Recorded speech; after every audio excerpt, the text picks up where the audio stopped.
53rd annual meeting of the Caribbean. No, I'm just doing a trouble. The Caribbean Development Bank. We are live at the Saint Lucia. I am Raisa Joseph alongside the incomparable Michael Gasper. Yeah, yeah. What I hate is when I'm on the broadcast, I get in calls. I hate that. You're businessman. You're dignitary. No, no, because when you use your phone, it puts you off.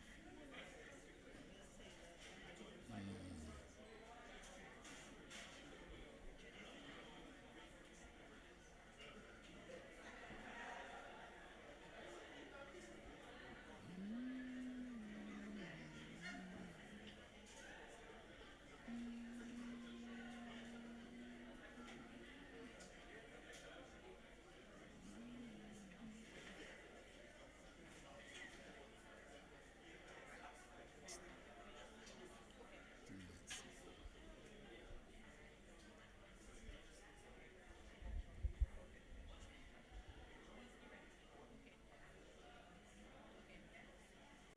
From him.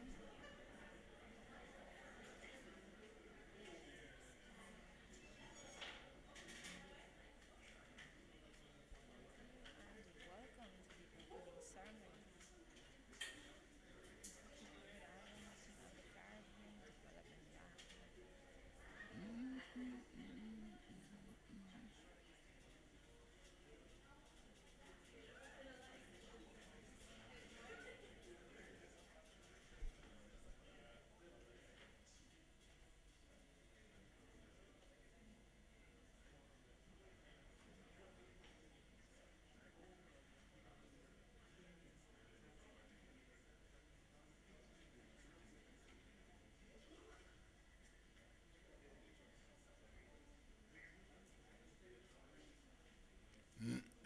The Jason there, when he goes five, it means 5 minutes walk. Okay. So you just follow him. So All I right. want you getting from both of us. Okay.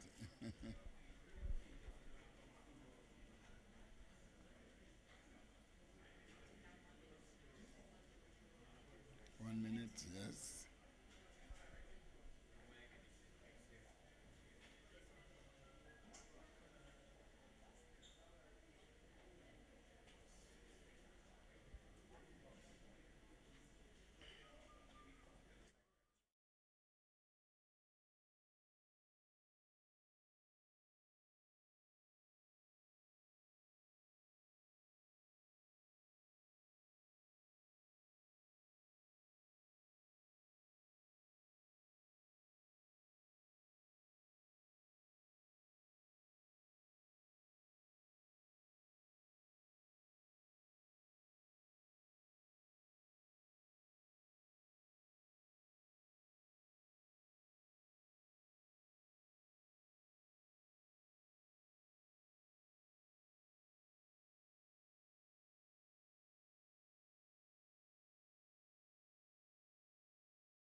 How do we create economic opportunities and empower our people?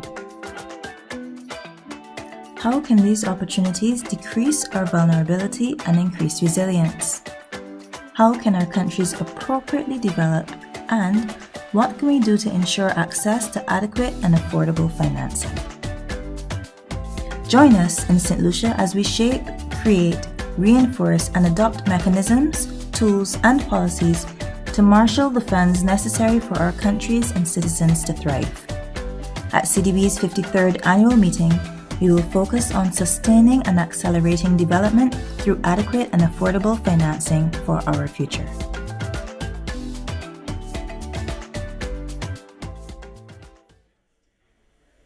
Hello and welcome to the opening ceremony of the 53rd annual meeting of the Caribbean Development Bank. We are live from the Sandals Grand Saint Lucian. I am Raisa Joseph alongside the incomparable Michael Gasper and will be today's host, delivering to you in Saint Lucian Creole and English. Today's meeting is critical for Caribbean development and we are so glad that you are joining us. Welcome, Michael.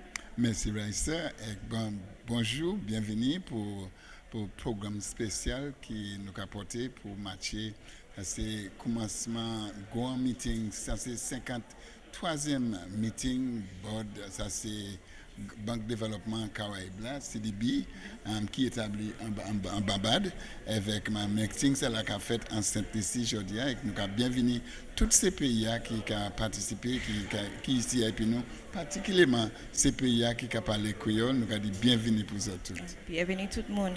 Michael, today's meeting is so critical, not just for Saint Lucia, but for the entire Caribbean. Our theme focusing on marshalling finance for development, access to adequate and affordable financing. Now, very often we discuss social and development issues, but very often we need financing and resources that enable us to provide the solutions that are possible, and that is what the Caribbean Development Bank has been doing throughout the region. Can you tell our viewers a little bit more about our theme? Exactement. C'est chaque monde peut-être que Raïssa a regardé Banque Développement Caraïbes, la Congo institution qui y passe à comprendre. Mais exact ça y a fait c'est pour aider développement Caraïbes là, pour mener de l'eau dans le monde, pour aider en éducation, en santé, avec toutes différentes bagages qui ont poussé développement Caraïbes là. C'est ça Banque Développement Caraïbes là qu'a fait. Il a établi depuis 1970 avec il a fait un chai travail en tous ces différents pays Caraïbes là. Indeed, and what Michael has just highlighted is the fact that the Caribbean Development Bank is rooted in the Sustainable Development Goals of ensuring that we have equitable access to quality lives in the Caribbean. And we note that throughout their period here in Saint Lucia and throughout the region too, they focus on a number of key areas: youth development, gender equity, sustainability in agriculture, and a number of other areas. And during our program, we will have the experts come to us and tell us a little bit more about the Caribbean Development Bank. But to segue slightly, Michael, looking at its history and development and this critical moment of leadership, we know that the Caribbean Development Bank has been stewarded by a lot of St. Lucians who have guided it from inception to present. And I'm speaking about none other than the great Sir William Arthur Lewis, who was the bank's first president. Its current president, Dr. Hyginus Jean Leo, is also St. Lucian, and the chairman, Prime Minister of St. Lucia, the Honorable Philip J. Pierre. C'est intéressant puisque avec ça on dit là, c'est important puisque Saint Lucie a joué un gros rôle en développement Caraïbes. C'est qu'on dit, il commençait en 1970 avec premier président banque là, c'était Sir William Arthur Lewis, un grand Nobel Saint Lucie qui il est passé à présent, mais enfin il vient Nobel, prix Nobel ça là en l'économie. Avec ça veut dire qu'il a fait une grosse contribution pour le développement Caraïbes là, et aussi nous ni chairman ça c'est mon nom qui a conduit les affaires et bien meeting ça là aujourd'hui c'est premier ministre Saint Lucie il même aussi il fait études en l'économie avec nous président Dr. Hyginus Léon en Saint Lucie encore alors c'est premier côté pour meeting ça là aujourd'hui. Michael, coming back to our focus of why this meeting has critical significance, we want to welcome with us in a moment the head of the Corporate Communications Unit at the Caribbean Development Bank, Ms. Camille Taylor. And Ms. Taylor will come on board to let us know why this meeting is really significant for the bank and for the people, because we want to remember that it is more than a financial institution. Welcome, bienvenue. Thank you. Is this your first time in Saint Lucia, Ms. Camille? Absolutely not. It's my fourth time, but the point I will make is each time I've visited, it's been for work. So the fifth time has to be for vacation? Absolutely, because I look longingly at the sea and at the mountains, and I just want to be here and be free to roam and enjoy the beauty. It is a gorgeous place. We look forward to welcoming you again. Thank you. For the benefit of our viewers, can you tell us why today's meeting, the 53rd meeting, is so significant for the bank and for the people of the Caribbean? Well, I will start with the historical and sentimental portion of it. Our founding president is Sir William Arthur Lewis, one of St. Lucia's best known sons. And our current president is Dr. Hyginus Jean Leon, a son of St. Lucia. And our current chairman is the Honorable Philip Pierre, Prime Minister of St. Lucia. So it's coming full circle and in a sense coming home for the bank because we have a very special connection to St. Lucia. Now, on the administrative side, the meeting of the Board of Governors is the annual meeting once a year. The highest decision-making body in the bank comes together, and we also see it as an occasion to share with the region what we are doing, the work we are doing on their behalf. So we have seminars, we have outreach events, we share the latest research in various aspects of social development, and it really is an occasion, not just for the pomp and ceremony, not just for the administration and management, but also for us to give an account to the people who we really work for. In terms of some of the key messaging that's going to come out of this opening ceremony, can you give the people a little bit more insight into some key points that they should listen out for that matter to them? Okay, so our president, Dr. Hyginus Jean Leon, will give his keynote address as part of the opening ceremony, and he will signal the direction of the bank, certainly for the next 12 to 18 months. And these will be the areas of development that we'll be focusing on. And so the region will get an idea of where the work of the bank is going and how they will benefit the areas where there'll be an impact. You know, we work on infrastructure. I mean, that's a fancy way of saying, you know, road networks, ports, major infrastructure that is of economic importance to countries. But then we also work on social services, healthcare, education, things that people need to access for their own well-being and quality of life. We have a holistic approach, and the president will let everybody know where we're going and how they stand to benefit, not just now, but of course in the future, because that's what sustainability is about. Planning for future generations, and I could not have said that better myself. Coming to Saint Lucia, I know this is not the first activity that the bank is having during your sojourn here. Can you tell us about the activities that have passed, some of the key areas that are being highlighted by the bank as we talk about infrastructure and port services and healthcare? Can you touch on some other areas that the bank is covering this week? So we had a seminar which was about access to financing for females. And I hasten to add that we are not leaving the gentlemen out, but this is a target group that has a difficulty accessing financing for economic and commercial ventures. So we actually had a discussion to let policymakers know how to be more flexible for female investors and female business persons. And this is not tycoons or, you know, Bill Gates or even Brianna, our region's own billionaire. This is, you know, women trying to start a small business that need financing and need a push. Somebody that has an idea, maybe working off the veranda, out of their garage, and needs to take it to the next level. So we spoke a bit about that. We had a full week of activities around youth engagement, and I won't go too much into that because my colleague Kimberly Gittins will be on after me, and she will tell you all about that. But the youth continue to be a very important target group for us. Looking forward, though, this evening we have the William G. Demas lecture, which is going to be delivered by the Caribbean's own Simon Steele. He's a Grenadian who is now Executive Secretary of the UN, the United Nations Framework Convention on Climate Change, if that isn't too much of a mouthful. But he will be talking to us about climate financing. And you know, we're in the middle of hurricane season now. I'm not even going to elaborate, but climate issues are very important issues. And then on Thursday, our final event will be a forum for indigenous peoples. Very important target group for us, and we have set aside an entire day to engage them.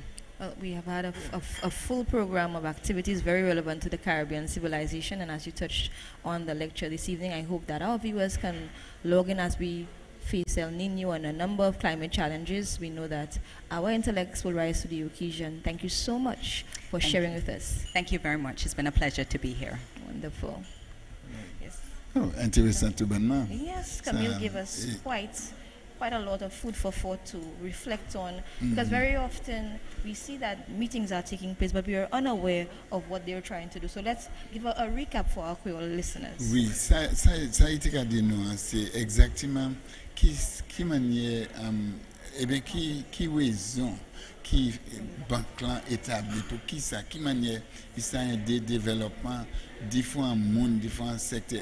En finissant, il dit nous, banque là a commencé à mettre plus attention à ce jeunesse. Ça c'est pour écouter en Saint-Lucie, l'année projet ça nous a créé l'économie jeunesse. Avec un cas engagé jeunesse pour particulièrement pour commencer business avec aussi monde qui ça nous a dit monde qui un pays même monde qu'on c'est Caraïbes là c'est Caraïbes là avec c'est vous savez c'est monde ça là premier monde qui vient à pays un pays c'est monde ça là pas ni qualité capacité il y a pas qu'à joindre assez avec ça tout au long de la terre particulièrement en Caraïbes là il a commencé by il plie attention avec ces directions ça là moi quoi banque là il Camille Dino, Banque à présent. On the point of indigenous people, another significant group that the Caribbean Development Bank is currently focusing on, coincidentally in the year of the youth as declared by the Commonwealth, is young people and youth development. And the Caribbean Development Bank has focused on a number of initiatives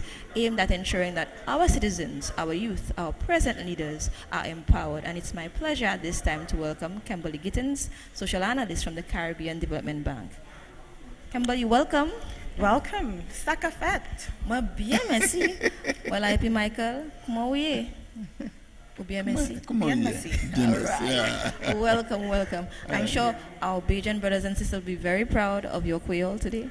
I'm learning as I go and being taught by the young people across Saint Lucia. We're very happy to hear. You're doing Kimberly, well. welcome. Thank you. Young people are a focus of the Caribbean Development Bank. Our own government of Saint Lucia has focused tremendously on youth development, particularly with the youth economy. Can you tell our guests a little bit more about the youth in the Caribbean Development Bank's mandate?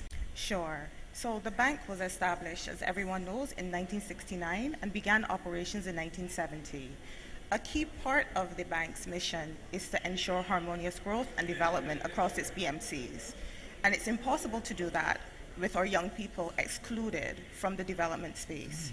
And so key to the bank is building resilience across young people in its 19 BMCs. Okay. So for the benefit of our viewers, BMCs being borrowing member countries. Indeed. And we also know that during the course of this week and last week, there were a number of youth-based initiatives. Can you tell us what these initiatives were about and how St. Lucian youth were engaged? Sure. So we have worked with young people across the region to build out our program of engagement with young people. And they actually determined what the bank's engagement around the Board of Governors should look like. So on day one, we had young leaders, young innovators, and young entrepreneurs from across the region talk about their experiences, talk about the lessons they have learned, and share that with young people from St. Lucia and across the region. We also launched the first cohort of the bank's Future Leaders Network, and that comprises of young representatives between the ages of 18 and 35 across our borrowing member countries, young, energetic, and already engaged. They will work with CDB for a period of 2 years to provide advisory support, so they will help us shape our youth-targeted interventions. They will also advocate in the areas of priority to CDB. There will be innovators identifying issues around economic empowerment so that we can build out a key strategy to integrate our young people more wholesomely, more fulsomely in the economy of our region and in our countries. And they will also coordinate the bank's next youth forum. So there are 4 roles they will play: advisory, advocacy, coordination, and an innovation role as well. Beautiful. Yes. What were some key insights from the young people in terms of the areas that they would like the bank to focus on for sustainable development? So there are 2 key areas that emerge consistently in our discussions with young people. One is the integration and full participation in economic development, and the second is on peace building. Strategies that are youth-led and community-based that will help combat crime and violence across the region. Okay, so these are really substantive programs that are far-reaching. They're not just surface level. You're engaging meaningfully in all areas. Indeed. I know some persons may not be aware that the Caribbean Development Bank is also integral in developing youth policy. So can you tell us a little bit about that? Sure, and again, we did that with the input from young people across the region, our young leaders, and also youth serving organizations. institutions. We have a youth policy with 6 key pillars, one that is externally focused on building capacity in our board member countries, and there are 5 key internal pillars again, including that integration of young people in economic empowerment, peaceful societies, looking at climate change, youth participation in democracy, as well as youth harnessing social capital. So those are the 6 pillars that were developed for the bank's 2020 youth policy and operational strategy in consultation with young people, including young people from Saint Lucia. That's wonderful. We're happy to hear and to see the face of the bank in a new light. Very often we think of banks as simply financial institutions, but this is a development bank that is very rooted in the realities, the challenges, and also the opportunities for the Caribbean. And our young people asked us to create a space for them at the table, and we have done that in the bank's institutional mechanism, which is our Future Leaders Network. Okay. Thank you so much, Kimberly, for giving us these insights. We're going to engage with you a little later on during today's broadcast, but we just want to let our young people know if they're interested in following up on these wonderful initiatives, where would they find information? You can follow us across a number of social media platforms, and of course, they can reach out to their divisions of youth affairs, their ministries with responsibility for youth development. And those stakeholders there have my direct contact, and I'm always happy to take emails and to respond to young people across the region. Thank you so much, Kimberly. Thank you for having me. Have a productive meeting. Thank you. Intéressant, il a parlé créole. Parler créole, et qui sorti baba. Nous te demandons des implications en créole. Yes, Mais sir. quand même, ça idée, c'est engagement et puis jeunesse Saint-Lucie. Un pays, une région. Nous avons parlé de tous ces pays qui particulièrement ces pays qui ont prêté l'argent pour aider et bien pour pousser le développement de ces pays. Ça intéressant avec quand il dit il y a des affaires programmes sociaux, c'est ça qui est plus important, et puis engagement et puis c'est jeunesse là, ça intéressant tout bonnement. Yes, I found what the bank has been doing has been phenomenal. Very often we consider the youth to be future leaders, but they are present leaders, and we need to engage them in building capacity, in finding out what their ideas are, in shaping the kind of Caribbean that we really want to see, because we know citizenship, it really requires a lot of sustainable development and planning for longevity, and they are our legacy, and we're really happy to hear that the Caribbean Development Bank has this full cadre of programming that is meant to build our people. And we note that in the Commonwealth, it's been declared the Year of the Youth. We have made work and progress that we want to continue to see in the youth economy and the inclusion of a lot of individuals. And there are other areas that we want to touch on that the bank is doing. There is so much. I don't even think our time here will really be able to capture all the work of the Caribbean Development Bank. You got aussi mettre attention à ce programme développement commune, c'est commune, ça le cas en anglais. Community Development. Indeed. Avec monsieur qui a fini, monsieur Richard Aiken. Monsieur Richard Aiken. He's a community development specialist. Spécialiste qui a spécialisé en affaires développement commun avec peut-être il a aidé nous comprendre plus mais travail banque là en qualité bagaille ça là. Yes, indeed. Welcome, Mr. Aiken. Hi, good morning. Mabrika. Mabrika. Greetings in Kalinago. Beautiful. So I learned something. So Mabrika. So I will learn that. So when I come in, I will say Mabrika. Certainly. All right. But in Saint Lucia, we say bienvenue. Bienvenue. Wonderful, beautiful. It's a pleasure to have you here. Thank you for having me. Yes, wonderful. You are community development specialist with the bank. Tell us about the bank's thrust in terms of building sustainable communities that are empowered. Right, communities are at the heart of what we do as an organization, and what we try to do is to ensure that for our development interventions there is great community ownership for products that we design. So in the end, communities would feel as though they have a stake. They will actually be main contributors to the outcome, and then they will preserve whatever investment is made in the space. So we try to implement lessons to see how we could strengthen that local inclusion, collaboration for sustainable development, leaving no one behind. Very good. In terms of the bank's own research and engagement, what have been the greatest needs of our communities, particularly those of indigenous species? Right. So the indigenous communities, they focus a lot on their inclusion. So what we're looking at now for this week is our first Indigenous Peoples Forum, and what we're doing is, the thought is that the forum should not just be about the forum. They want to ensure that there's greater ownership. They want to be heard. They want to be a part of our interactions as well. So though we, over 43 years, have been doing quite a bit within these spaces, we are now stepping back and listening to see how we could provide greater inclusion, that our results can be one that is centered around them, that they could see it as theirs, not designed by the bank, but designed by a process of inclusion. So you was rooted in people-centered visioning Exactly. and planning for them. Can you tell us, and for the benefit of our viewers, the indigenous groups throughout the region that we are touching? Because very often there is a lot of invisibility in terms of information about them and even our own historical records. Right, so we would have touched quite a few countries. Between among the committee members, we would have met maybe over 60 different groupings over the last 3 months. And what we're seeing is the forum becoming having other aspects to it.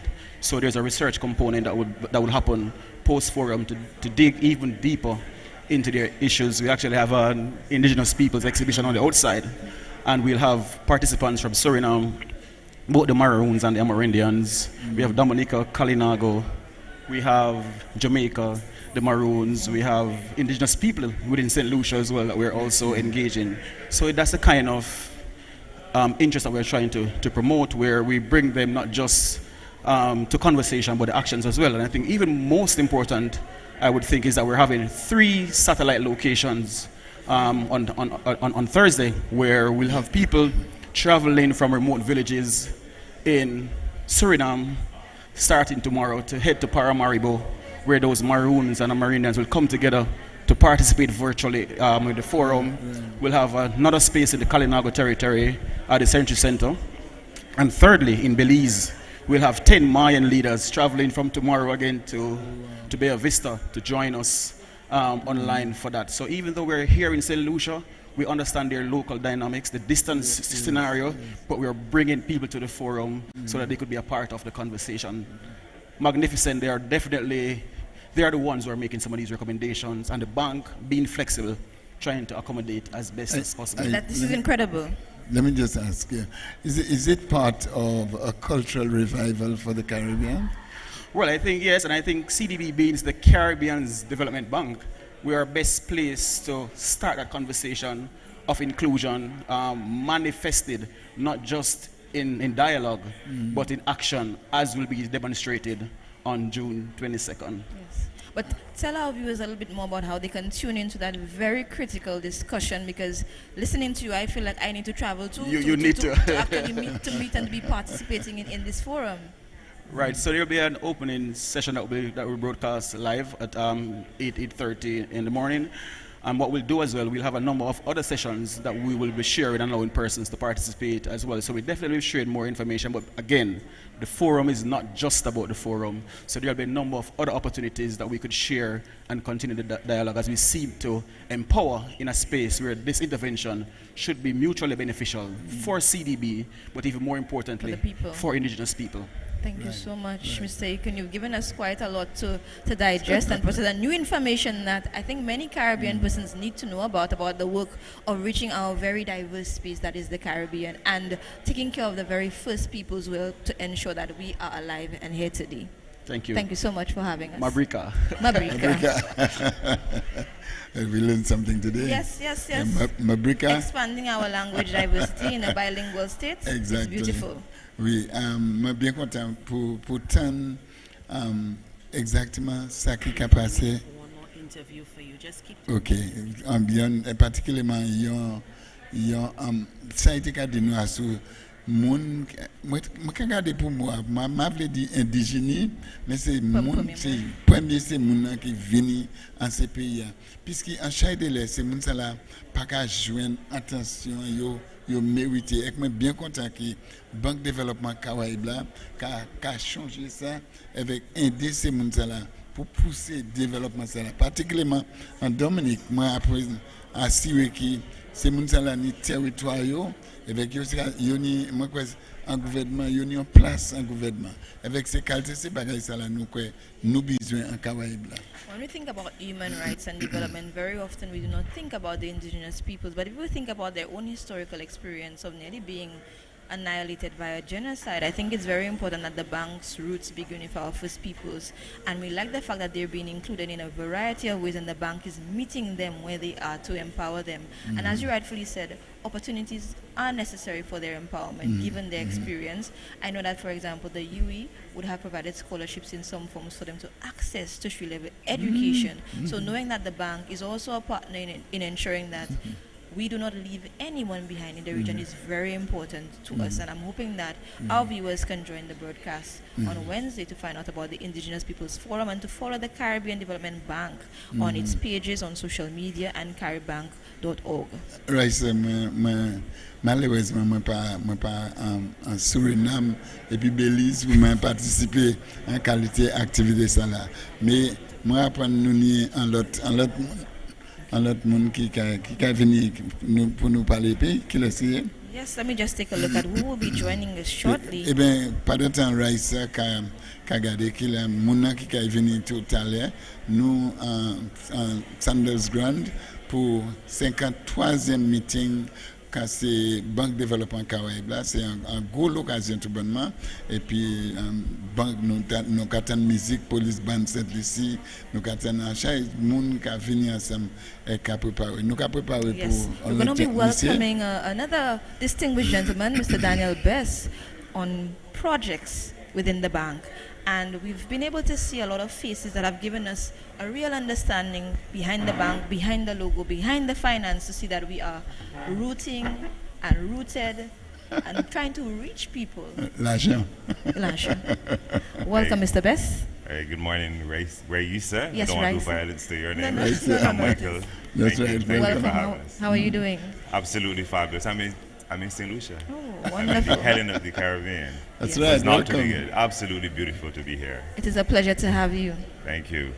Thank you. You are an expert in the projects area of the bank's development. Could you tell our viewers a little bit more about what the projects and main focus of the bank are right now? Sure. I mean, you're very kind to say expert, but I work with a team of experts within the projects department.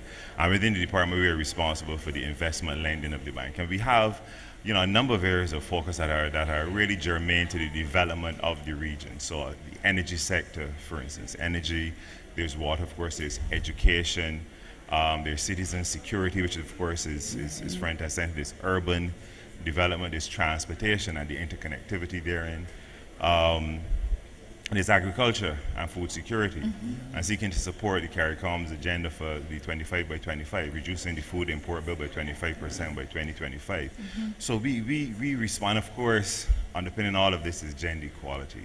Underpinning all of this is climate change and how we respond to the climate change, to the climate crisis in the region. Underpinning all of this is the importance of building resilience across the development systems of our region. Yeah, what we're seeking to do really is to transform lives. And That's it. surely you are doing so.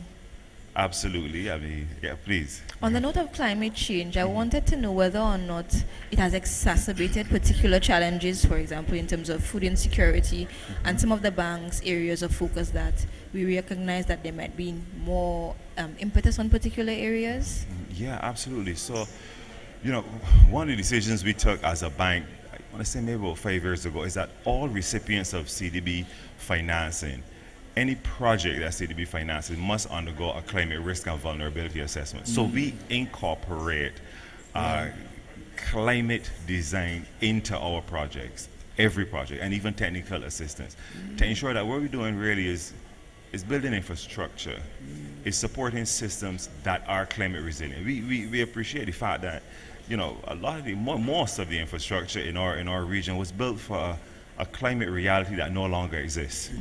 And so how do we design such that years in the future generations of Caribbean people, young people currently growing up and even into the future, will have the infrastructure that will be sustainable, that they don't have to keep building back after every hurricane season.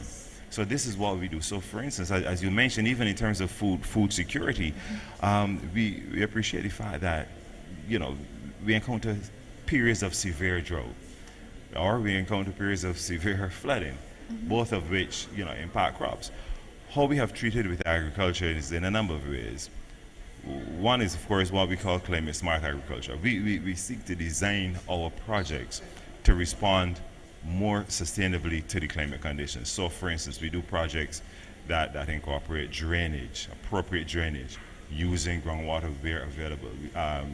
Irrigation, using groundwater where available. We use appropriate drainage systems such that crops won't be inundated necessarily with water. So these are things that and also we look at how farmers can utilize modern technologies to increase yield. But also, farmers need to be able to export, or they need to be able to get their produce to market more efficiently. So the interconnection of the transportation systems then become important. But then also, we have certain standards that they have to meet, domestic and international. So the sanitary and phytosanitary conditions need to be in place. So our agro-producers, we seek to support them in getting what they produce to domestic, regional, and international markets. So market penetration becomes very important. Upskilling our agro-producers. These are the areas that we are just certainly in terms of food security as one. Well, area. what it seems like is that the bank is feeding many mouths with one spoon now. In trying to meet all these needs and intersectionality of challenges, what are some major barriers that the bank is trying to leap over to try to ensure that we meet all these needs simultaneously? Yeah, so one of the big challenges we have in the region, of course, is that of capacity. Yeah, but it is not sufficient as the Caribbean's development bank to just say we have a capacity. We have to do something about it. Yes. We are, as we say, it's not that the Caribbean is only our home. It's our only home. We don't have another region in the world. So it is our responsibility as the region's development bank to do what is necessary to build capacity across our governments, to create the enabling environment that can mobilize private capital to be part of the development thrust in the region. So this is what we're seeking to train, to upskill our fantastic public servants across the region, but also help them to build systems that can work such that it becomes easier to start a business. It becomes easier to access electricity. It becomes easier. These are the areas that we are actively working in within the what we call the enabling environment, looking at the regulatory functions, looking at the environmental standards that are required to mobilize donor capital into the region. Very good. We are an attractive destination. I say it all the time. We live in the best region in the world, and I've seen many parts of the world. And I said unapologetically, the Caribbean is the best part of the world to live. Persons want to come here, they want to live, and they want to do business here. How can we make it easier for that to happen? And this is some of the things that we are looking at in terms of supporting procurement systems. So procurement reform within the OECS is one of the projects that we're quite proud of. Looking at all of these areas is something that we're actively working on. I am glad you mentioned easier. Yeah. How easy it is to access the finance. Well, so again, this is an area that we continue to work with our countries with. Right? We have highly concessional resources, certainly in some areas, but it's a partnership. It's a partnership. Absolutely, we have systems, we have different thresholds, and we don't tell you this is what you're required to do. Come back to us when you figure it out. Okay. If it isn't ready, if your project isn't fully ready, as a dear friend of mine, the head of the Climate Smart Accelerator, Raquel Moses, says all the time, they're shovel-worthy projects in the region, and they're shovel-ready projects. How do we move projects from being shovel-worthy to being shovel-ready? That is where the development thrust happens. So what we do is, you may not be ready with your project. We will provide technical assistance at concessionary rates to help do the designs, to help look at the environmental conditions. There may be persons that need to be relocated, to support you in doing a resettlement action plan, to provide you with community liaison officers. At the end of the day, we are transforming lives. Development isn't just building the road. It's building Development people. is building people, Ray. So that's what we're seeking to do here. On the note of partnership, What can our citizens, our business community, and our civil society do to meet the bank at the bridge that takes us from challenges to opportunities and sustainability? Great question. Development in the region isn't going to happen without the private sector. It's not going to happen. And we appreciate the fact that the enabling environment may not be fully ready. But we know the private sector has skills that the development community does not have readily. That of deal origination. The private sector comes up with deals like this is what they do. Yeah. So what we are seeking to do is to partner with the private sector. And we've had some great conversations with commercial lenders, with other private sector players as to what kind of deals we're looking at, what kind of deals the region needs to support the 25 by 25 agenda, for instance. How can you originate those, providing terms that are favorable? Don't expect to get your return on investment all in the first year. You know, the countries don't have the fiscal space to do that. So let's meet halfway. And so it's that partnership that we working with. Civil society is another classic example. We work with civil society in areas such as citizen security. What kind of social systems are required and programs are required to meet the most vulnerable? How can we reach them better? And there's no need to reinvent the wheel in many cases. In civil society, they have the programs in place and they know where their communities are and they know where the gaps are. So we work with them to develop that. You know, you would have spoken to Kimberly Gittins, who has, within our team, who has a network of youth and young people across the region working across them. I think Richardo was just sitting in this chair, who's familiar with the communities. We're working with communities at the community. So we do large scale projects, absolutely, but we also work importantly with the people of the region where they are. Very often, though, as you rightfully highlighted, persons measure development by physical infrastructure that they actually see. But can you highlight some significant milestones of the bank over the past 53 years, or even in this recent year, of initiatives that are currently undertaken or have been undertaken that you would like the public to know about? Yeah, I mean, well, we at the end of last year, one I'm particularly proud of, at the end of last year, our board approved our revised energy sector strategy and policy, and we're really stoked about that one because we bring some innovative solutions to our region. We've coined the acronym ASSERT, which stands for Accelerated Sustainable Energy and Resilience Transition. Yeah, so we are supporting the region in driving the energy transition, and within that we have some assertives, just taking the acronym further. Okay, one of them is looking at the regulatory framework, and it was just talking about that at a great meeting we just had with our vice president of operations and the World Bank team, creating minimum regulatory functions within the region, such that to deploy renewable energy resources in the region, to create distributed energy systems in the region, we need a minimum regulatory function, such that our countries know these are the areas and this is what you're required to do, or what you need to do if you want to attract donors, such that project developers know this is what I need to do to move. So we're looking at areas such as the regulatory framework, legal, environmental, institutional, and administrative. Yeah. So within our energy sector policy, that's something that we're quite proud of.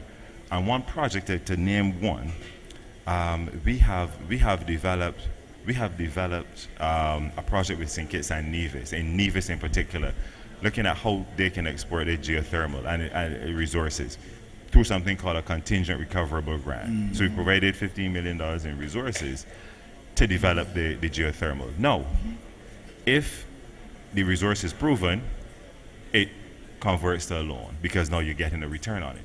But if the resource isn't proven, then it remains a grant. So we don't add to the debt burden of the country. It's this kind of innovative So the financing. conditionalities are favorable because we understand the context in which we're operating and our own vulnerabilities. Absolutely. It was a pleasure. It's an hearing absolute from you. pleasure being here, Reese. Wishing Thank you a wonderful meeting. Thank you. Thank you for sharing your expertise with Thank us. you Although you said you weren't an expert, I am sure No, persons I'm not. listening to you would have learned quite a bit. They just tell me what to say and they say, Michael, thank you so much. Reese. Thank you so Thank you much. so It was much. a Thank you. pleasure. It was a Thank you. pleasure. Thank It was a you so pleasure. much. Yes, Good. a pleasure.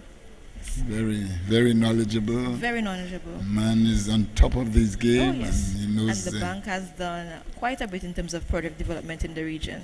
Ok. Nous avons nous dit, nous avons préparé pour c'est le gouverneur qui a entré tout à l'heure, yon par yon, il a entré qui a représenté ces différents pays qui membres ces banques là.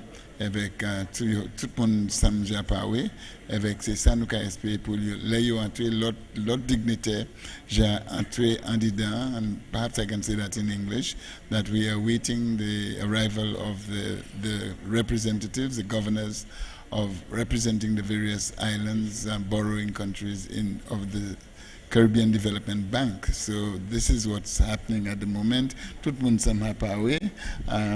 Yes.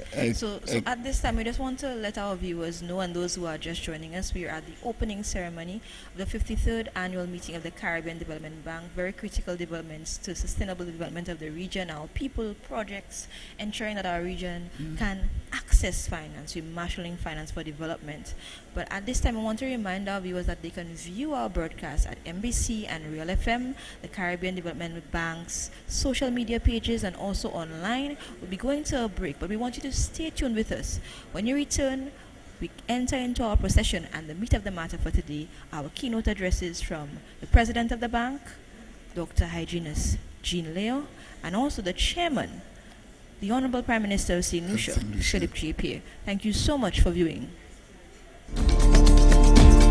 Luanalau, Hira Nora, Sweet Helen of the West, our Saint Lucia, pursuing sustainable development to preserve our natural assets and ensure no citizen is left behind.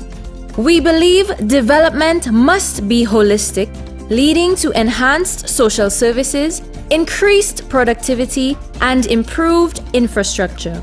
This will enable our people to realize their full potential. With partners like the Caribbean Development Bank, we are expanding major roadways, upgrading water supply systems, yet preserving the environment while pursuing progress. We believe economic growth must be coupled with social development, so we are improving healthcare, enhancing education, and providing social safety nets to protect our most vulnerable people. Saint Lucia, promoting holistic, inclusive development to achieve economic growth today without compromising our prospects for tomorrow.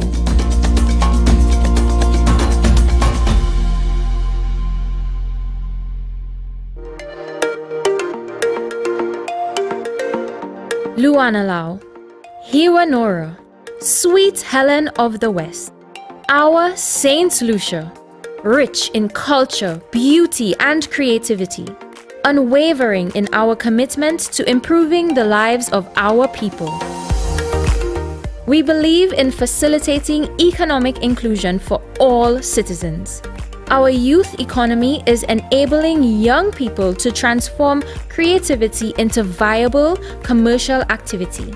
We are driving growth in the small business sector by providing funding through the Caribbean Development Bank's MSME loan and grant facility. We are expanding our economy by reducing barriers to entry and ensuring our enterprising citizens have better access to capital and resources.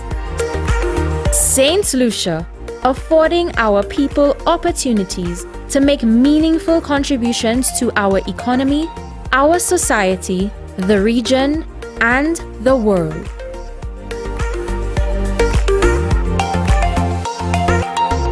Luanalau, Hiranora, Sweet Helen of the West, our Saint Lucia.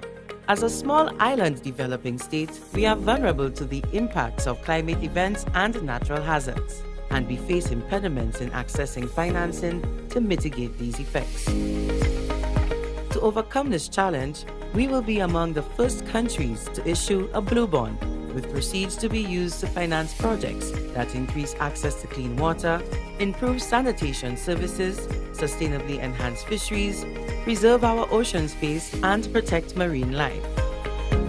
This can also pave the way for other Caribbean islands to use their oceans as assets to finance climate mitigation and adaptation programs.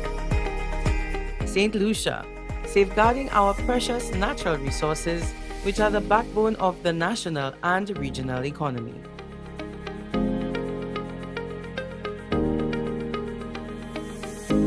Analau, Hironora, Sweet Helen of the West, our St. Lucia, where our pursuit of sustainable development is not only about building the economy, but also creating social conditions under which our society can thrive. We believe our people deserve a stable society and all citizens should enjoy security and peace of mind. Our social interventions for at-risk groups provide practical guidance and improve skills through education, mentoring, and training in conflict resolution.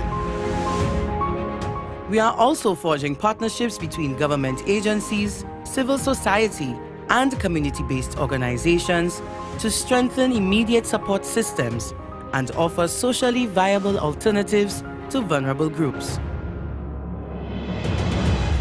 And we are also modernizing our law enforcement services and justice system to enhance national security and ensure citizen safety. St. Lucia, building our society to ensure our citizens enjoy security and benefit from prosperity.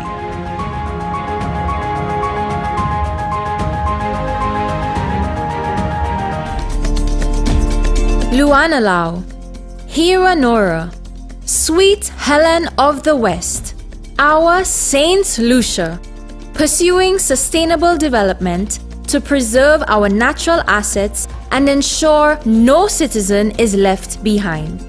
We believe development must be holistic, leading to enhanced social services, increased productivity, and improved infrastructure. This will enable our people to realize their full potential. With partners like the Caribbean Development Bank, we are expanding major roadways, upgrading water supply systems, yet preserving the environment while pursuing progress. We believe economic growth must be coupled with social development, so we are improving healthcare, enhancing education, and providing social safety nets to protect our most vulnerable people. Saint Lucia, promoting holistic, inclusive development to achieve economic growth today without compromising our prospects for tomorrow.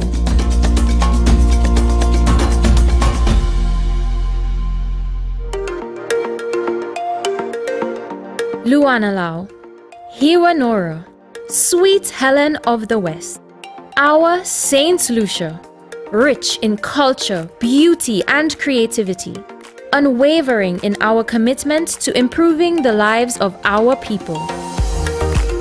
We believe in facilitating economic inclusion for all citizens. Our youth economy is enabling young people to transform creativity into viable commercial activity. We are driving growth in the small business sector by providing funding through the Caribbean Development Bank's MSME Loan and Grant Facility. We are expanding our economy by reducing barriers to entry and ensuring our enterprising citizens have better access to capital and resources. Saint Lucia, affording our people opportunities to make meaningful contributions to our economy, our society, the region, and the world.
Ladies and gentlemen, welcome to the opening ceremony of the 53rd annual meeting of the Board of Governors of the Caribbean Development Bank. The CDB and their delegates and guests are in Saint Lucia enjoying the warmth and hospitality of the government and people of Saint Lucia. The annual meeting brings together the bank's highest decision-making body, the Board of Governors. The event provides a forum for discussion about the bank's work and impact across the region, and it also allows CDB to involve a broad cross-section of stakeholders in the mission of driving sustainable development. As has been the custom for the last 53 years, we will begin the proceedings with the procession of the governors. Leading off the procession are the British Overseas Territories, the gems of the Northern Caribbean, Anguilla, the Virgin Islands, Cayman Islands, Montserrat, and last year's host, the Turks and Caicos Islands. Please join in welcoming the Premier of the Virgin Islands and Governor for the British Overseas Territories, the Honourable Natalio Wheatley.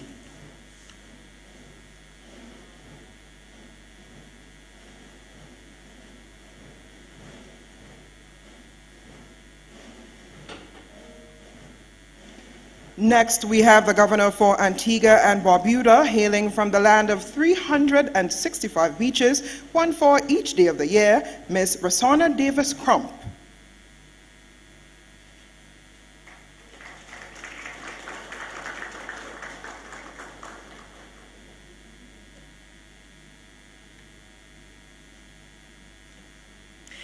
Coming to us from a land of 700 spectacular islands and keys scattered across the Northern Caribbean Sea, next in the procession is the Governor for the Commonwealth of the Bahamas, the Honourable Michael Halkitis.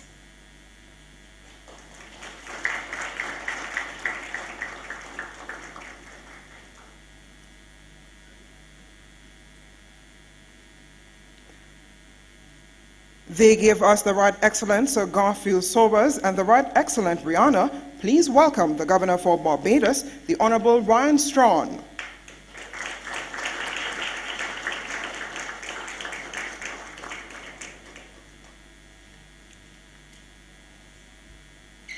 Next in our procession from the western end of the Caribbean,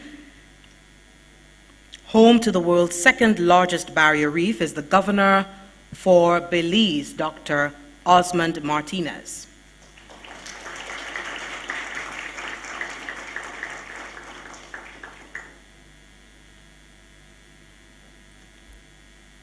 We acknowledge in absentia Brazil, Ms. Renata Vargas Amaral.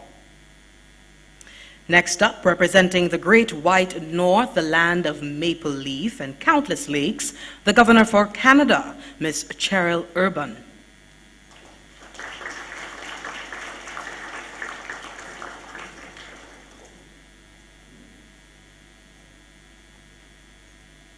Our next representative is from a cradle of civilization and a bedrock of modern manufacturing, the Governor for the People's Republic of China, Mr. Liu Mingzhu.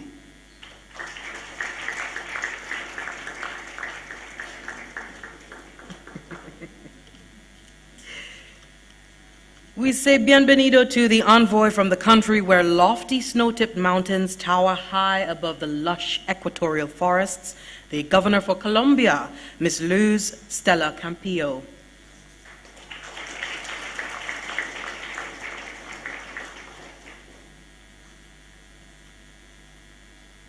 From the birthplace of some of Europe's most celebrated philosophers, poets, and composers, from Bach to Beethoven, please welcome the Governor for Germany, Dr. Katrin Schroeder.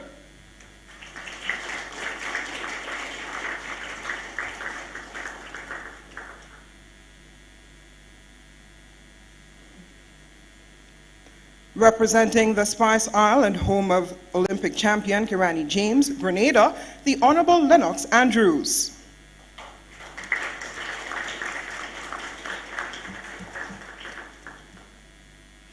We welcome now from the land of many waters, the Kiter Falls and Fountain of Black Gold, the Governor for Guyana, Dr. Tarak Chand Balgobin.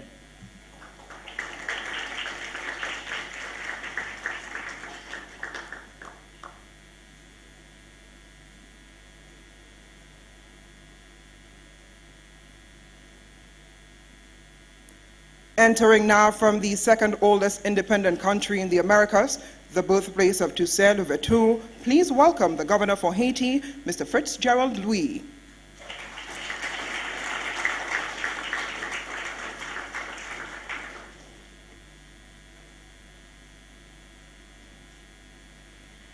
From the Republic, famous for the Renaissance and iconic fine artists such as Leonardo da Vinci and Michelangelo, please welcome the Governor for Italy, Mr. Alberto Simone Peltagna.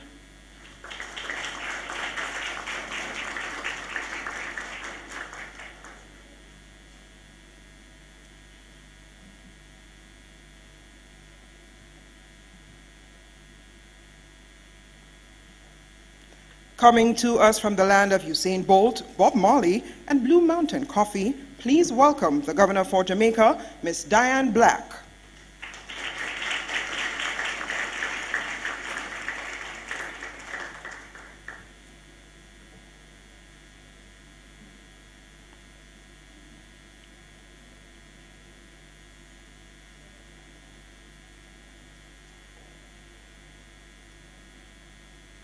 We recognize in absentia the Governor for Mexico, Mr. Rogelio Eduardo Ramirez de la O.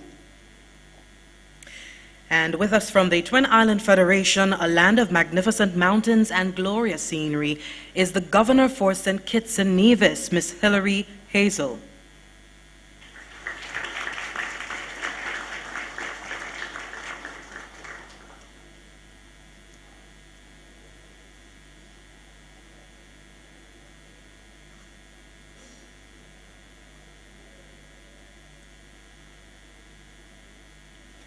Representing the 32 idyllic islands and keys that make up the nation of St. Vincent and the Grenadines, give a warm welcome to Governor the Honorable Camilo Gonzalez.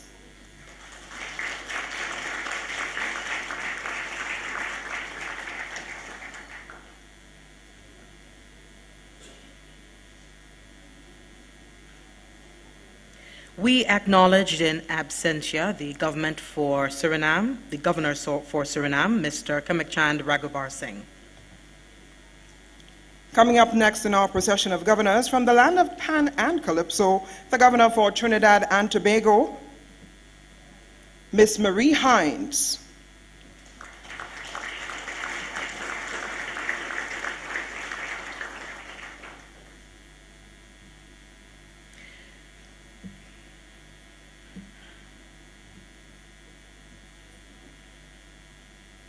Entering now from the land that gave the world football and cricket, Governor for the United Kingdom, Dr. Christopher Athaide.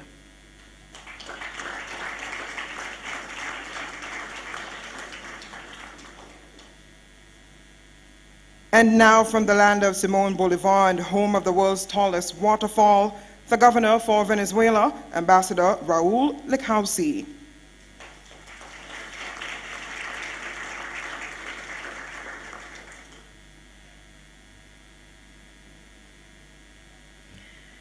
Ladies and gentlemen, we now invite our head table to the stage, starting with the General Counsel and Bank Secretary of the CDB, Mrs. Diana Wilson Patrick.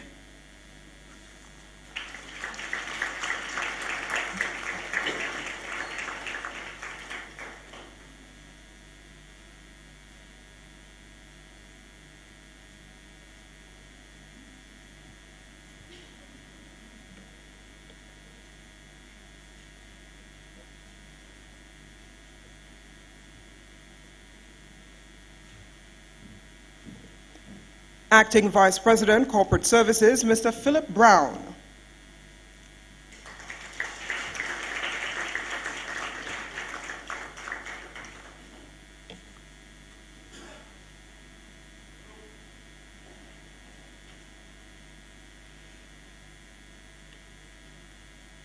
Vice President Operations, Mr. Isaac Solomon.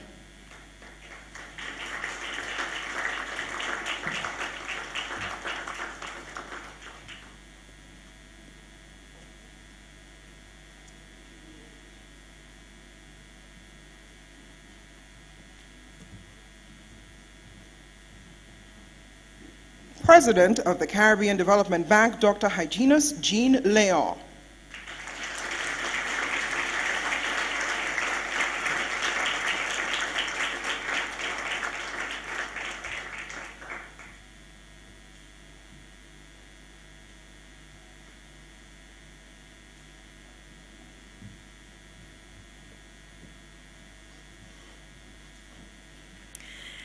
And now from the majestic Twin Peak paradise, a nation that birthed two Nobel laureates, one of whom was Sir William Arthur Lewis, who served as the first president of the Caribbean Development Bank. Please stand for the chairman of the Board of Governors, Prime Minister of the Helen of the West, Saint Lucia, the Honorable Philip J. Pierre.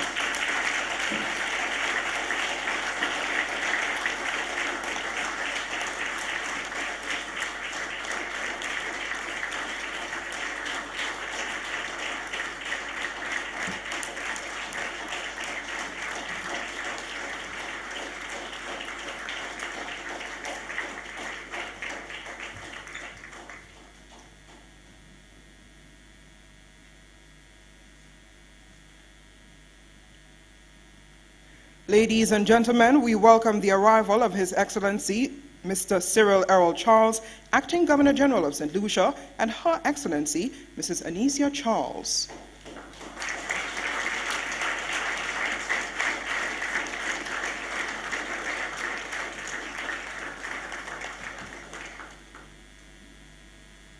Please remain standing for the national anthem of St. Lucia.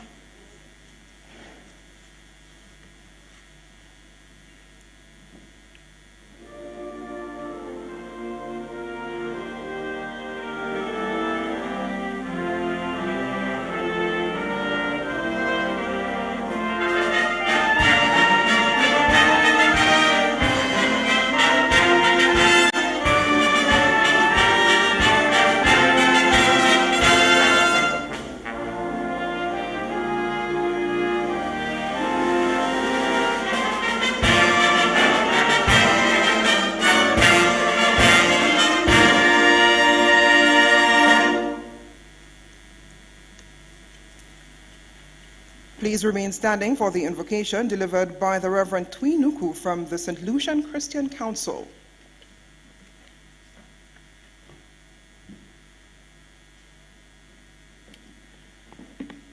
Let us pray. God Almighty, our Heavenly Father, Creator and Sustainer of all life, we gather today in this special occasion, the 53rd Annual Meeting of the Board of Governors of the Caribbean Development Bank, under the chairmanship of the Honorable Philip Pierre, Prime Minister of St. Lucia. We praise you for this day and for the purpose you have instilled. We invite your presence in our midst and deliberations. We set our agendas as we sit in your presence. God, grant our leaders the serenity to accept the things we cannot change. Grant them the courage to change the things we can and the wisdom to know the difference. Create a spirit of dialogue, fellowship, and neighborly love, that we listen to each other not merely to respond, but to understand. May this occasion have an impact on our region and the world as a whole. May you empower and enable this meeting and the Caribbean Development Bank to marshal finance for the holistic and inclusive development of our region and its island nations, as resources are made available and accessible and affordable to build economic resilience that sustain life for all our citizens without anyone left behind.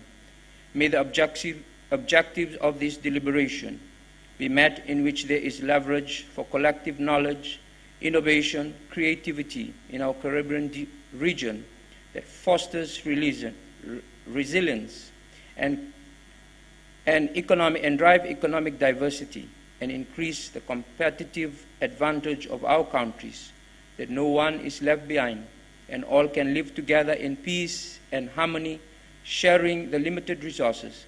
Give and grant us the spirit of good stewardship, knowing that the world and all that it is in it belongs to you. May you be present. We pray in the name of God, Father, Son, and Holy Spirit, in the name of Christ Jesus, our Lord. Amen.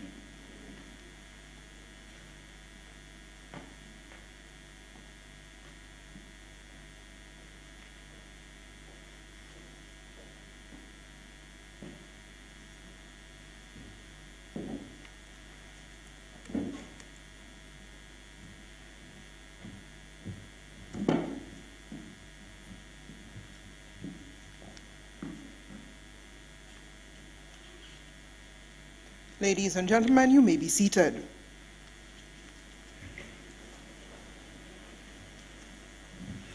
Good morning once again. Good morning. Wonderful. Before we move to the official meeting agenda, please allow me to acknowledge His Excellency Cyril Errol Charles, Acting Governor General of Saint Lucia, and Her Excellency Mrs. Anicia Charles, Chairman of the Board of Governors of the Caribbean Development Bank, CDB, and the Prime Minister of Saint Lucia, the Honorable Philip J. Pierre, and Miss Marie Felix. Dr. Hygienist Jean Leon, President of the Caribbean Development Bank, and Miss Brenda Thomas, members of the Cabinet of Saint Lucia, members of the Board of Governors of the Caribbean Development Bank, special guest of the CDB, Executive Secretary of the United Nations Framework Convention on Climate Change, that is the UNFCCC, Mr. Simon Steele, the management and staff of the CDB, other specially invited guests, members of the media, distinguished ladies and gentlemen, we now turn the proceedings over to the Chairman of the Board of Governors, Prime Minister Philip J. Pierre.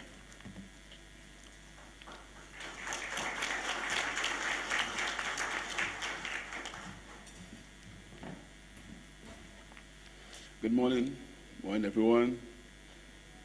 Your Excellency Cyril Errol Charles, Acting Governor General of Saint Lucia, and Excellency Mrs. Anicia Charles,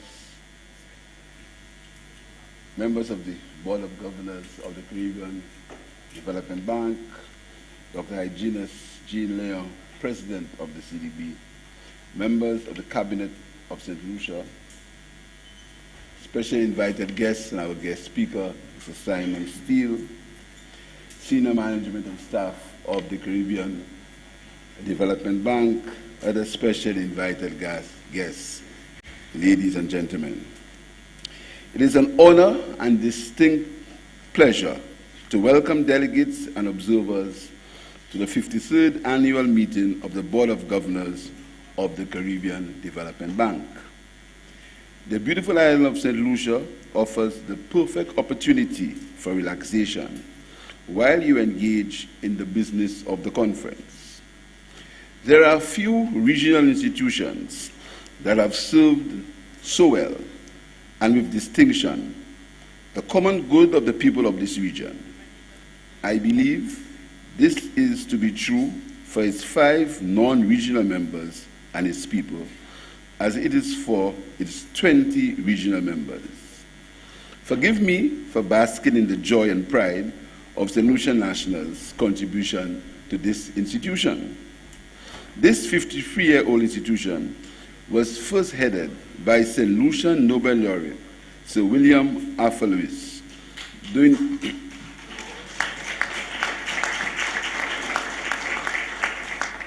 the period 1970 to 1973, and today is headed by another distinguished son of the soil, Dr. Hygienist Jean Leon.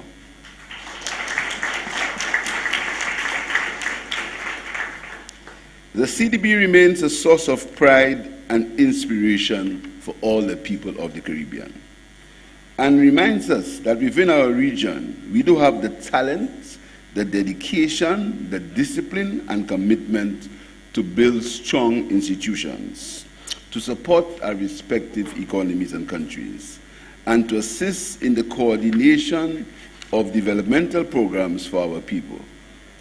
Moreover, the CDB has commanded the respect and trust of the international community, supported by its credit ratings as a strong financial institution. I am in no doubt that given the work that has been done by the CDB over the years in improving the socio-economic conditions in member countries, we would all be lesser without it.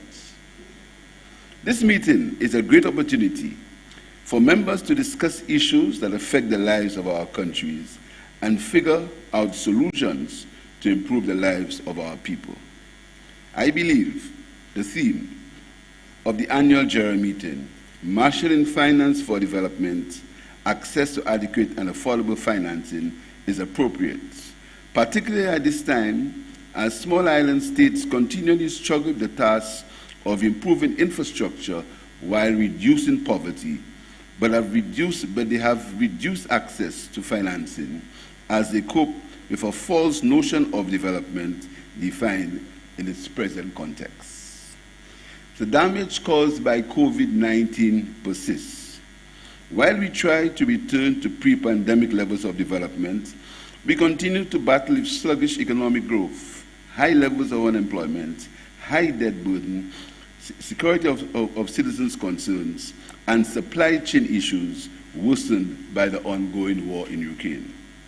These global external events continue to affect the lives of our people, particularly with the rise in food prices caused by global inflation.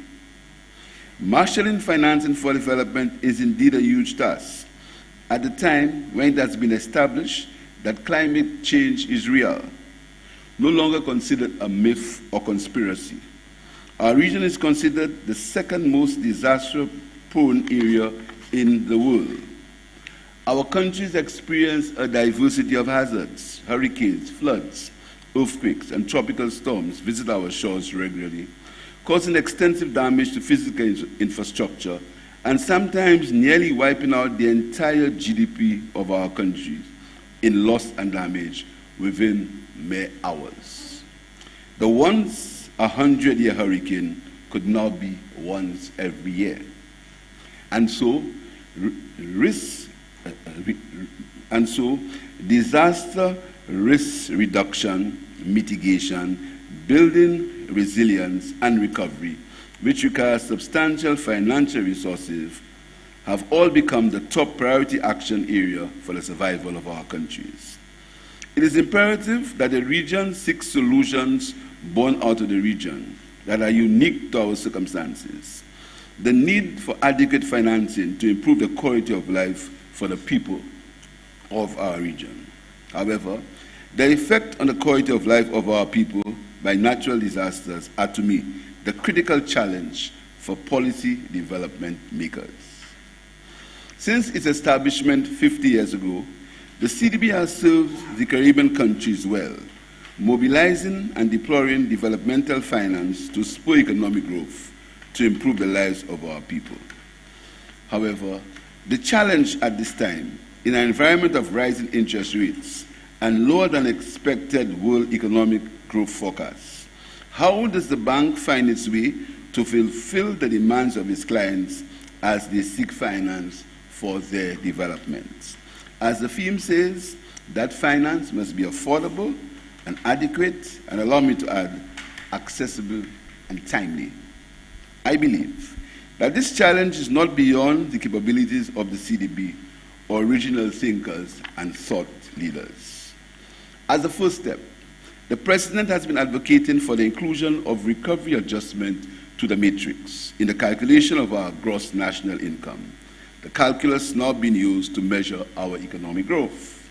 We are aware that the CDB has been developing and advocating the use of the internal resilience and the recovery duration adjuster as a means of determining access to adequate and affordable finance for our vulnerable economies to respond to the climate crisis. Quite rightly, the CDB has aligned itself with the work of the United Nations High-Level Panel on the MVI, recognizing that the timely adoption of the MVI is an important milestone in cementing global recognition of the vulnerability and, by extension, resilience as an important criteria. The climate crisis and the threat we face will not pause or wait until we have a perfect solution. Our development banks must be empowered to act. I'm therefore issuing a call for the CDB to advance the adoption of the MVI as a means of determining access to concessional resources. It follows, therefore, that loss and damage due to natural disasters must be an integral part of the discussion on financing for development, and as an important requirement that, as a first measure, loss and damage clauses to be included in financing packages from donor countries, international financial institutions, and the recipients of these loans. Later this week, countries of CARICOM will seek to advocate for a new financial architecture dubbed the Bridgetown Accord, which in summary seeks debt reduction and forgiveness or lower interest rates for small island developing states for the mobilization of global financial resources. These concessions are necessary due in part to the impact of natural disasters on the people and economies of the small island developing states and the cost of the rebuilding that is necessary after the impact of the frequent natural hazards and disasters. We wish the Prime Minister of Barbados, Mia Mottley, well as she makes the case for our region in France later this year.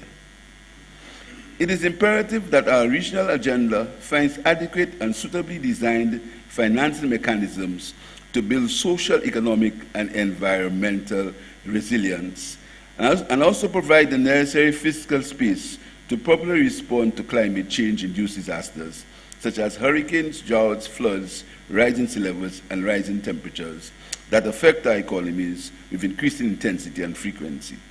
Our failure to obtain a suitable tailored financing framework from the national community would mean that our individual and collective ambitions to attain the UN 2030 Sustainable Development Goals will continue to be severely compromised by the lack of developmental finance.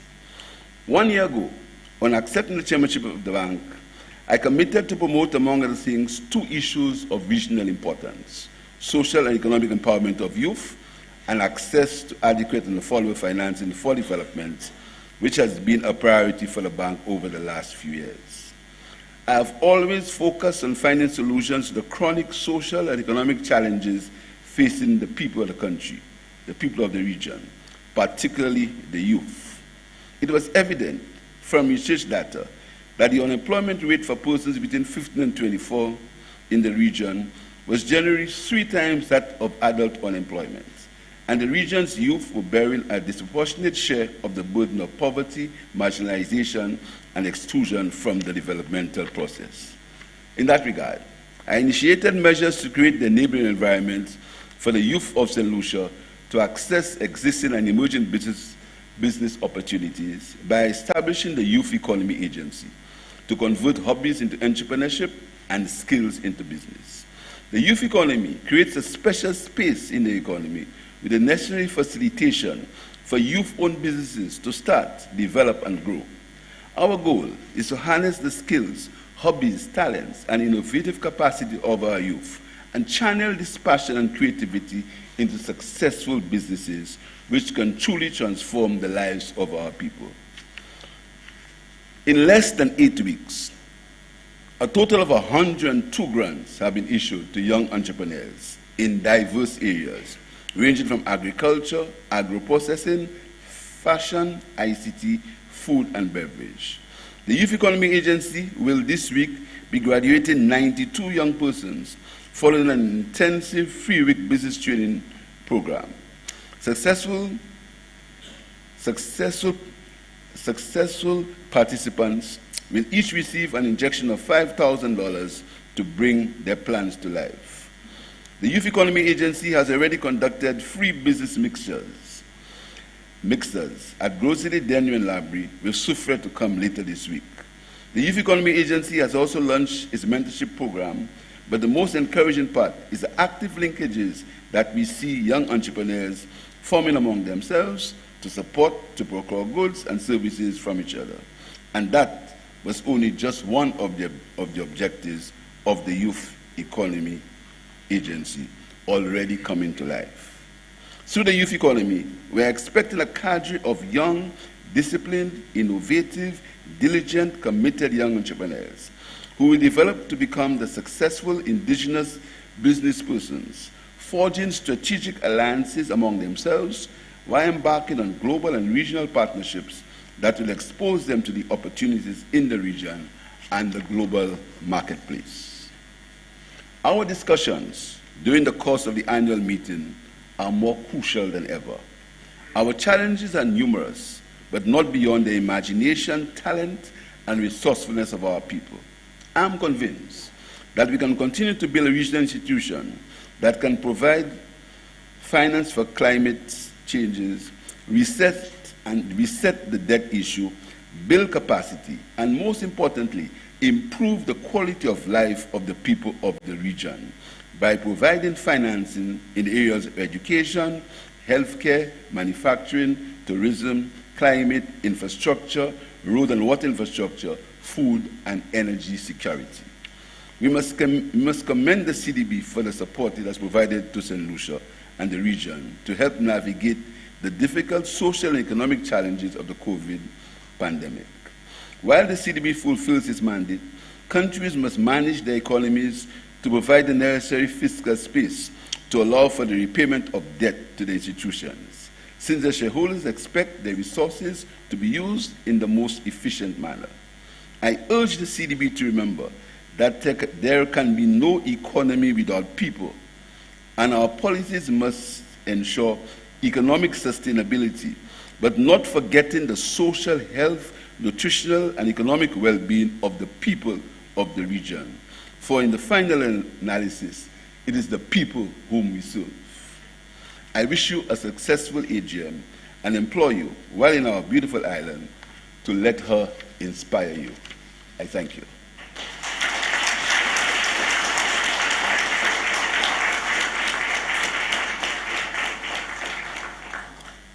I now call on the Governor for Belize to give his response.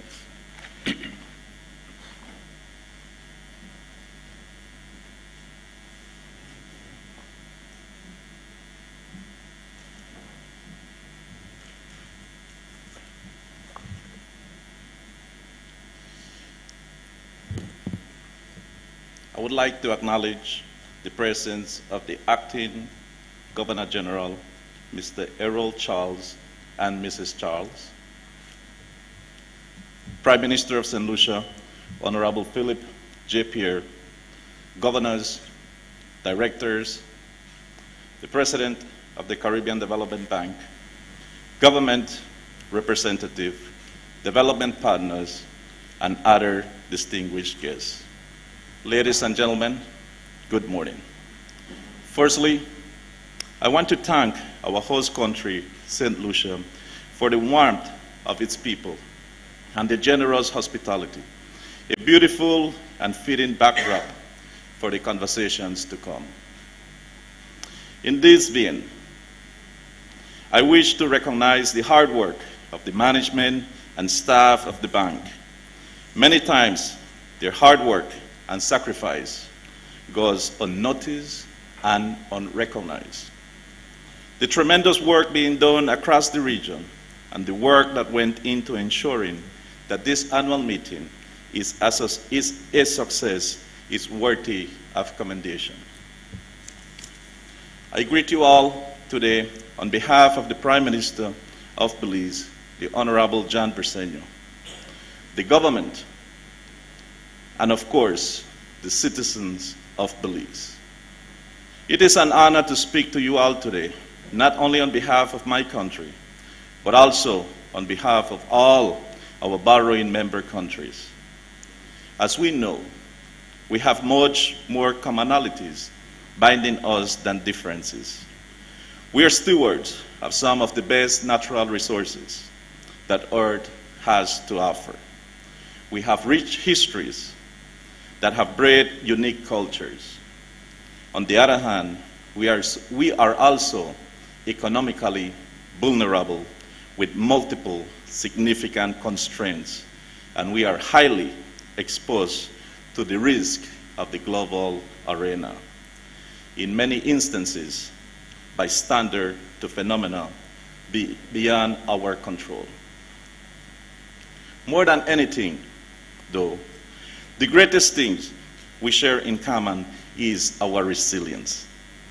Even in the fears of a global pandemic, in the fears of the giant and crude appetite of climate change, in the fears of geopolitical tensions, in the fears of suffocating global inflation, we continue to persevere. Allow me to illustrate that resilience through the lens of Belize, under the leadership of our Prime Minister, the Honorable John Briceño. The government of Belize has accomplished many major milestones, though thought to be impossible, given persistent externalities. In the area of macro-level fiscal management, Belize achieved a 65 percentage point reduction in our debt to GDP, down from 133% in 2020 to 64% as of December of 2022. This was largely due to the historic blue bond debt for marine conservation transaction. It allowed us to successfully renegotiate our external commercial debt and resulted in an immediate 12% reduction in our total government debt. In the process, Belize earmarked $4 million annually for marine conservation. In the areas of social protection, Belize have mainstreamed national efforts to develop a comprehensive social protection strategy and are steadily on track toward achieving multidimensional social protection with the unemployment rate at an all-time low of 5%. Belize is among the fastest growing economy in the region, giving international partners and investors restored confidence in our economic productivity. And while I will share more about these notable feats and promises that Belize will continue to ascend on this course, the reality is that if another hurricane will strike tomorrow, or a global pandemic rampage once more, all our progress would likely disappear. The last few hurricanes that impacted Belize contributed to average annual losses of 4% of GDPs and considerably damage to infrastructure and public utilities. Even without a direct hit, flooding in our central districts reached unprecedented levels and left us with an estimated $100 million worth of damage. Hurricane Lisa, a Category 1 storm that hit last November, once again underscored our vulnerability. Though only a Category 1 hurricane, thought to be best case scenario, still require emergency response and left us with considerable damage. This story is not one that only Belize can tell. Every single borrowing member country holds a similar fate. This scenario has become the norm for our region. We know that our progress is only as secure as we are in the face of external shocks.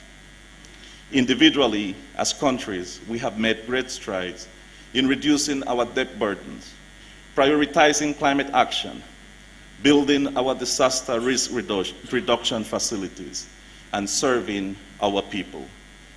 But collective actions remain crucial. This only underscores the urgency for more collaboration at a regional level. We recognize the strategic role of the Caribbean Development Bank in mobilizing resources to support borrowing member countries, efforts to address the challenges they face. The bank's targeted and strategic financial support have enabled each of our countries to prepare customized development solutions paired with unparalleled technical expertise, and more importantly, aligned with our individual national development plan. Belize will continue to champion the bank as it works arduously to meet its role, mandate, and the expectations of its borrowing member countries. We will also continue to advocate for the bank among strategic partners and stakeholders. We acknowledge the ongoing effort of the bank to mobilize climate finance. We need the bank to advance its effort to provide affordable financing to our countries by pursuing blended finance. We wish to see the banks provide direct support to borrowing member countries to develop comprehensive climate adaptation projects and I say adaptation, not by mistake, and advance the mobilization of climate finance for loss and damage as negotiated at COP27. Mr. Chairman, thank you once again for convening us and leading this necessary conversation. And we thank the bank for being such an essential partner to our borrowing member countries. We trust the conversations had will be born of genuine regards for the countries we represent and the people we serve. Thank you for the opportunity to address this gathering, and may we forge stronger partnerships to advance the development interests of our borrowing countries. Thank you.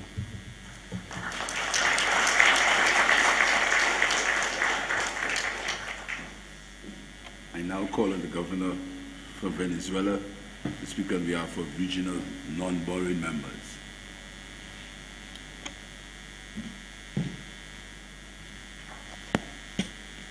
Good morning.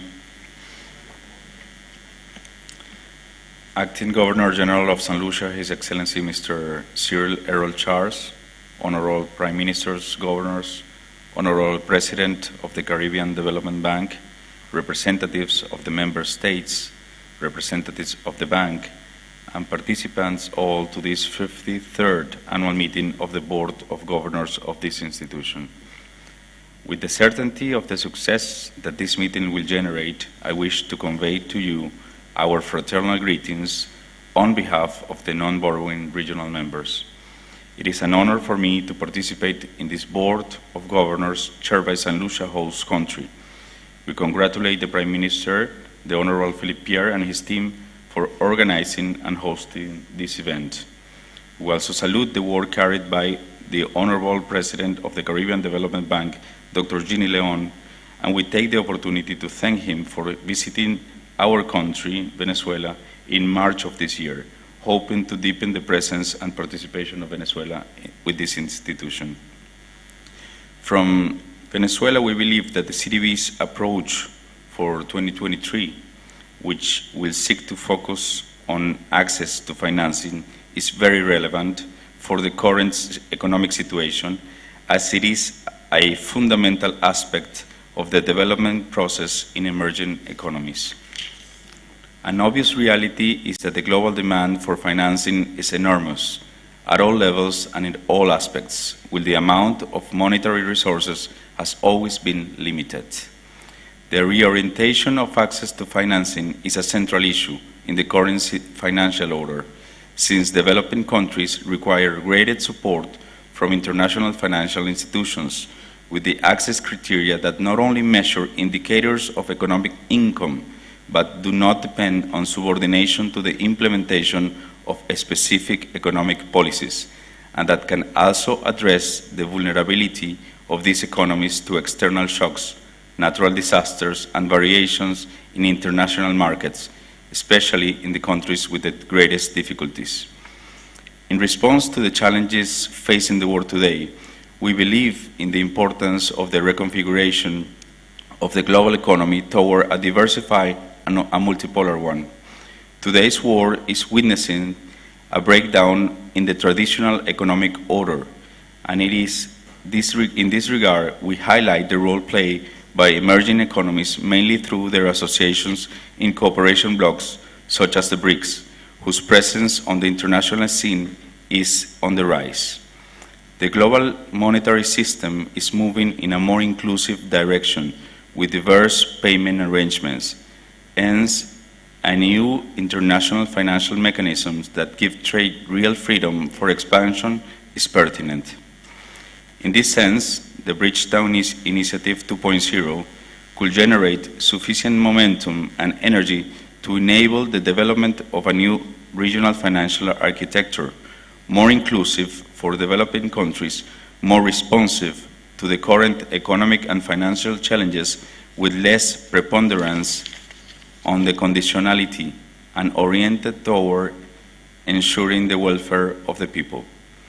Although we have faced strong economic and financial challenges in recent years, we can finally begin to leave behind the period of complexity that the COVID-19 pandemic entailed, whose economic aftermath we have not been yet able to overcome.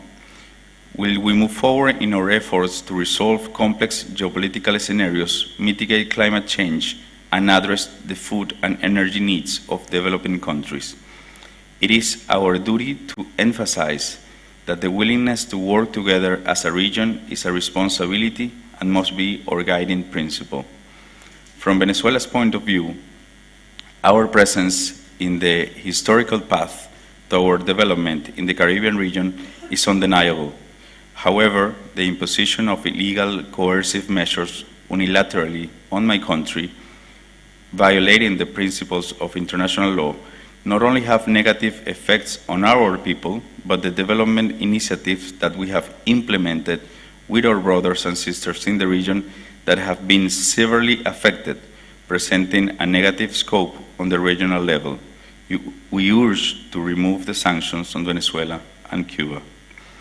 However, we reaffirm our willingness to continue working together with this institution and hand in hand with its member countries for the economic development and welfare of the peoples. Let us move forward for a new international economic order of justice, balance, inclusion, and compensation. Finally, Excellencies, allow me to convey to the Caribbean Development Bank our best wishes for another successful year and to reiterate to all our Caribbean brothers and sisters that they can count on our friendly hand and the friendly hand of President Nicolas Maduro and the government of Venezuela to face the challenges and adversities on the road to develop a long and complex path that undoubtedly requires collective actions and a renewed leadership in the international concert. Thank you very much.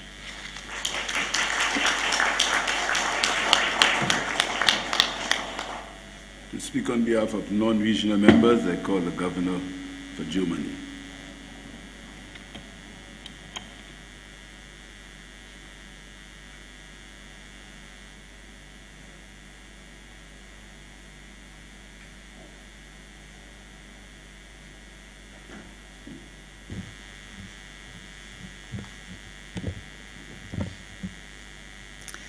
Honorable Governor, Prime Minister, and Excellencies, President Leon, distinguished governors, ladies and gentlemen. I'm honored to deliver these remarks on behalf of Niels Annen, the Governor for Germany, for the group of non-regional, non-borrowing members of the CDB. Governor Annen was unable to join us today in person due to an urgent parliamentary commitment. First of all, please allow me to thank the government and the people of Saint Lucia for hosting this annual meeting and the CDB team for all their hard work in organizing. The Caribbean region is facing a number of challenges today, which together are reducing the scope for sustainable development. Until the social consequences of the pandemic are overcome, we still have a long way to go. Economically, while tourism has rebounded and inflation has been curbed, it remains a key challenge compounded by rising interest rates and burdening levels of debt. So environmentally, the climate crisis is posing fundamental threats to the people of the Caribbean, most of all to the poorest and most vulnerable. As a consequence of climate change, the Caribbean is hit by natural disasters with ever-increasing frequency and intensity, causing significant damage and loss of life each year. Yet, I'm optimistic. The people and societies of the region are actively looking for answers to these challenges and building resilience. And the region has a lot of potential. This includes a well-educated population, an increasingly diversified economy, and an active civil society. Adequate and affordable finance for development, as the title of this meeting suggests, is one of the crucial enablers of sustainable development in the Caribbean. We also particularly welcome the focus on gender equality, youth, and indigenous people within the agenda of the annual meeting. In these challenging times, societies need to be more resilient against crisis. Strong international and multilateral cooperation can contribute. More investments are needed for the protection of the global climate and our natural resources. As part of ongoing reform processes in multilateral development banks, shareholders have been highlighting the need to provide and protect global public goods like climate, biodiversity, and pandemic prevention, and integrate them more deeply in the operations on the ground. In this regard, we invite management to explore opportunities to incentivize and leverage investments in the provision and protection of regional and global public goods in the Caribbean, focusing in particular on the immense impact of climate change. We welcome the CDB's early work on addressing the recommendations of the G20 review on capital adequacy frameworks and look forward to further engagements in the board and at the level of governors. As a regional development bank, CDB is particularly well positioned to support borrowing member states in implementing their respective climate targets, both in terms of mitigation and adaptation. As non-regional members, we also encourage CDB to continue and strengthen its efforts to implement the bank's climate targets and to fully align its operations with the Paris Agenda. In this context, robust disaster risk management remains an absolute necessity. CDB has also been critical in promoting resilient reconstruction in the wake of disasters, which is an important preventative contribution limiting the impact of future shocks. Finally, concerning CDB's risk profile, we would like to stress that in the interest of protecting current lending conditions and volumes for borrowing countries, the AA+ rating must be preserved, and in the medium term, we would like to see CDB return to being a AAA rated institution. We appreciate your regular updates to the board of directors and governors on the financial health of the bank. CDB is a key partner for non-regional member countries, including Germany, in the development cooperation with the Caribbean region, and CDB and the region can count on our continued support. Thank you.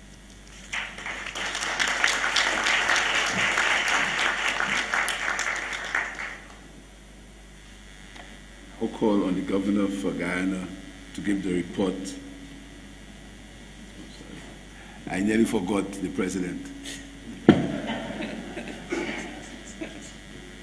It's my distinct pleasure to invite the President of the Caribbean Development Bank, Dr. Hyginus Jane Leon, to address us.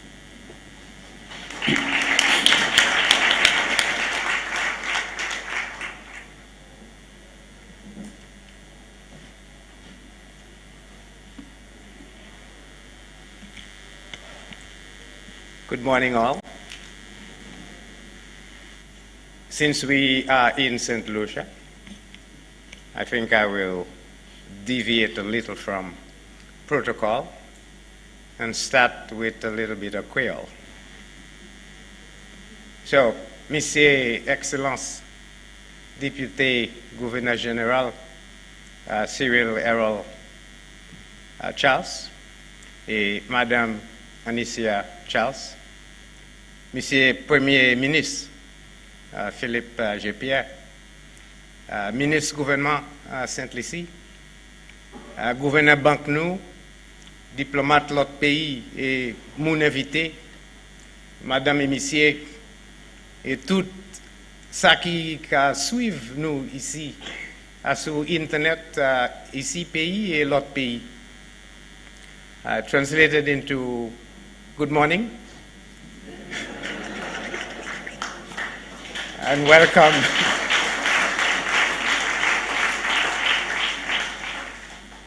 Alors bonjour et bienvenue pour toutes. Bienvenue pour 53e réunion annuelle Banque Développement Caraïbes nous et qui a fait moi bien beaucoup plaisir aussi pour bienvenue toutes ici en pays natal moi Saint Lucie Hélène Caraïbes là. So good morning and welcome to the 53rd annual meeting of the Caribbean Development Bank. And I'd like to welcome all of you here. It is a pleasure for the bank to host this meeting in the Helena of the West, my hometown of Saint Lucia. The borrowing member countries of the Caribbean Development Bank today are being challenged like never before. The advent of a 1 in 100-year pandemic layered on existing economic and environmental vulnerabilities, plus the war in Ukraine, thrust the world into a period of geopolitical realignment, supply disruptions, food and energy insecurity, and volatile financial markets. These shocks led to sharp declines in output, eroded some of the socio-economic gains made in past years, and further slowed the region's progress towards the attainment of the Sustainable Development Goals. They have also contributed to rising debt levels, the erosion of fiscal space, and increased inequality and poverty levels. Equally concerning is the global trend towards fragmentation into distinct economic blocs with different ideologies, political systems, technology standards, cross-border payment systems, and reserve currencies.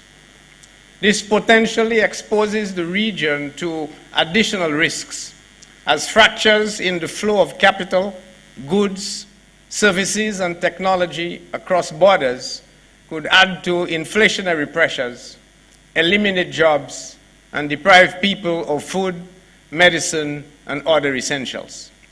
In other words, fragmentation could result in another supply-side shock, leading to sharper increases in prices and less output. These difficult circumstances have increased the development challenges in the region. To better address the challenges of BMCs, CDB recognized that it must reimagine its approach to development. We needed a paradigm shift. At the basic level, the shift began with our understanding of development. And in Creole, pour nous appli meilleur aider ces pays à qui même banque nous kay ni pour changer manière nous ka garder et comprendre concept développement et nous ni pour changer tête à pied. We have to turn things on its head if we are to understand how we take this forward. So at the bank, we pivoted our understanding of development to promote a holistic systems approach where productive and institutional capacity, environmental sustainability, social resilience, and financial affordability are seen as essential components of the evolution of the system. While implementation at a point in time may be specific, each part must be located within the systemic picture over time. In other words, we cannot leave any part behind. Your bank, CDB, was at the forefront of the regional effort to accelerate recovery from the COVID-19 pandemic and supported programs for health, social resilience, and learning continuity in the Organization of Eastern Caribbean States, the OECS. CDB, in partnership with CARICOM Secretariat and OECS Commission, developed the Let's RIP program to provide schools in the borrowing member countries with a roadmap to address the pandemic-related learning gaps and to increase inclusion. The RIP program provided certification training for 2,910 educators in Caribbean schools. We also strengthened special education training for 175 teachers in Saint Lucia to better respond to varied student needs and to improve the quality of education. In 2022, total disbursements increased by 12.2% to $285.9 million US, comprising $180.7 million US in loans and $105 million US in grants. Behind these approvals and disbursement figures are human lives, which were positively affected as the bank worked closely with countries, communities, and development partners to develop on the SDGs. The bank also made strides with key projects in Suriname, Guyana, Bahamas, St. Vincent and the Grenadines, and Belize, and has expanded its partnership with member countries and development partners. Among these new partnerships is a soft loan of $50 million with the government of Italy for a program to support sustainable development projects in the Caribbean. Interventions are also underway to increase climate resilience, trade, and agriculture. Of note, are 14 million euros from the European Union to implement the Caribbean Action for Resilience Enhancement CARE program, and $9.9 million from the Adaptation Fund to implement the Building Resilience for Adaptation to Climate Change and Climate Variability in Agriculture in Saint Lucia project, a long title. In the past year, the bank committed an estimated US $41 million of its own funds towards climate change initiatives, mainly in energy and infrastructure. The bank has also stepped up its level of ambition and adopted a climate finance target of 25 to 30% of its own resources towards climate change adaptation and mitigation by 2024, up from 11% in 2021. We will continue to build on these achievements and deepen our ambition for the road ahead. In patois, nous allons continuer à construire ça nous a commencé bien et aussi faire ambition nous plus fort pour assurer succès à ce chemin devant nous. On the road ahead, we will do what it takes to ensure that we have and can continue the ambition that we have set ourselves. Meanwhile, we are cognizant of the fact that headwinds remain, as growth in the Caribbean is expected to moderate when tourism returns to pre-pandemic levels. Tighter global financial conditions could make it harder to finance fiscal deficits and roll over debt. Additionally, there are climate-related disasters that may cause large economic and social losses and weaken economic activity. Nevertheless, we will remain steadfast and single-minded in our aspiration to accelerate the pace of economic activity, close the gap to achieving the SDGs, and fundamentally alter the development path to place countries on a higher and more sustainable welfare path in the future by building internal resilience capacity.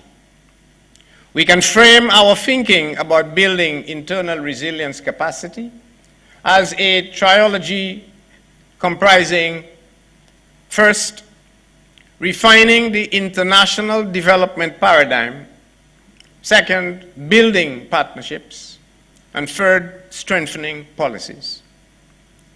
So the first part of the trilogy is refining the international development paradigm. We need to, in other words, measure better to target better.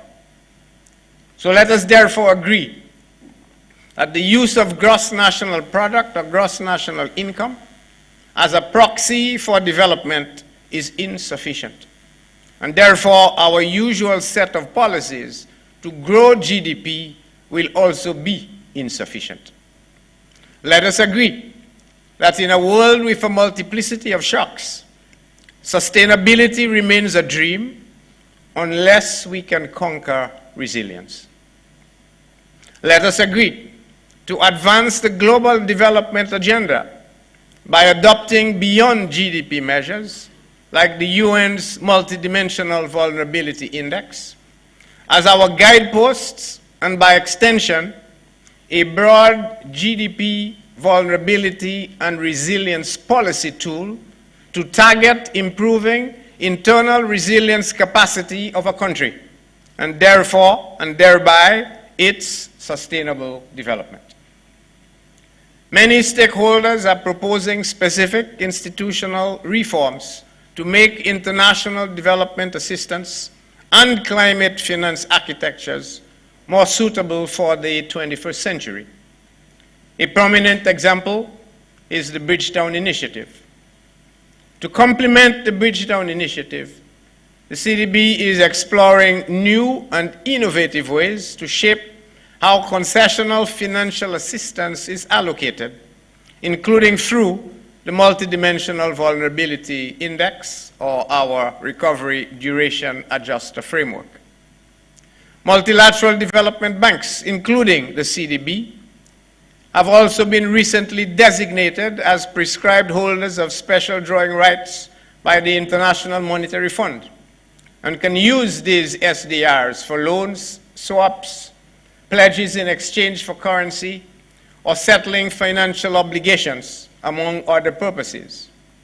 There are also efforts underway to establish a more robust architecture to address vulnerable countries' loss and damage needs, including through the Santiago Network and the new Loss and Damage Fund that the UNFCCC parties agreed to establish at COP27. The second part of the trilogy is partnerships. Accelerated sustainable development requires partnerships for development between the private sector, the government, and the international community. In fact, I have repeatedly said that sustainable development is too important for it to be the exclusive purview of governments. Let us agree, therefore, that we need to share to grow, sharing opportunities, sharing burdens, and sharing responsibilities. Partnerships should therefore take place at various levels. Partnerships among multilateral financial institutions. Why don't we use financial partnerships to effect scale lending along thematic lines, for example, a green just energy transition that goes beyond national and continental boundaries. Regional and external associates can also pursue partnerships in knowledge creation, sharing technology to improve productivity, global productivity, and focusing on national goals that can be effectively delivered through complementarities and synergies between the private and the public sectors, thereby helping to break the trust barriers that exist between public and private sectors, and unifying a focus on country prosperity. Partnerships can also occur in capacity building. For example, we can reimagine our learning systems and develop centers of excellence through using technology to bridge skills gaps across the Caribbean islands, particularly in new and emerging areas such as animation and gaming, robotics, digital media, and green engineering. This can expand skill sets and create jobs and business opportunities, particularly for the youth of our region, and help to mitigate some of the outward migration of our best and brightest young people. The third part of the trilogy is policies. We need policies and supporting instruments that are designed to drive fit-for-purpose investment activities, enhance implementation capacity for building resilience, and increasing access to adequate and affordable financing for investments. I want to focus on the financing aspect of those policies. It includes creating policies and designing instruments geared towards developing a resourcing ecosystem that provides liquidity for rescue, liquidity for recovery, and liquidity for repositioning based on need and not only on GDP. Examples of that infrastructure that I speak of include contingent disaster financing instruments. For example, a class of guarantees for financing the impact of natural hazards, contingent debt instruments to cushion the effect of an exogenous shock, instruments for mobilizing and intermediating private sector financing for development, revisiting debt sustainability frameworks to incorporate a wide class of debt clauses, exploring guarantees to enhance the quality of portfolios, and expanding insurance instruments to facilitate resilience.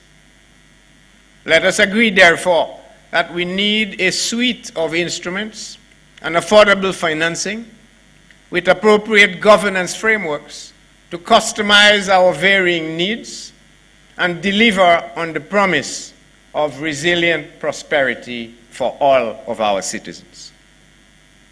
CDB has a special role to play in navigating these challenging times. The bank will relentlessly pursue its ambitious agenda to build internal resilience capacity in our BMCs using the triology of improving the international development paradigm, building partnerships, and strengthening policies.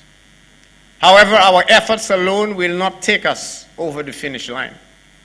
We request your continued and unwavering support as we are determined to introduce and execute novel and innovative approaches to support our membership.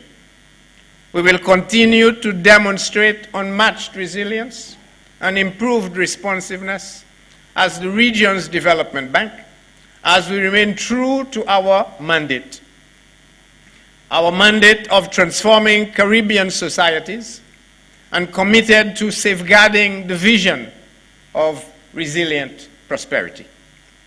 The fate of the region and the bank are inextricably linked. When the region succeeds, the bank succeeds. It is therefore in our collective interest to work together. And in Creole, les banques là fait bien, nous toutes fait bien. Alors nous n'y pour travailler ensemble.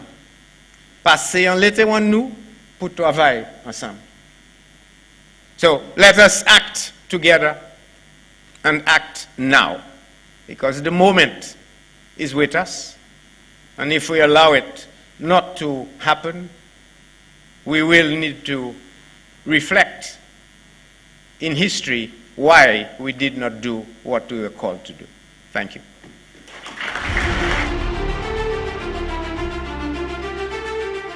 There is strength in numbers.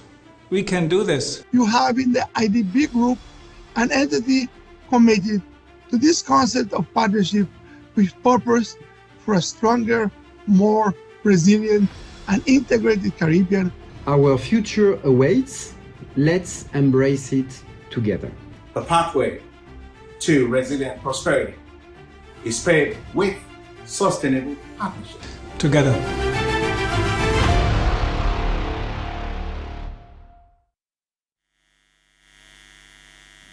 Thank you very much. I suggest that the president goes to Patwa School.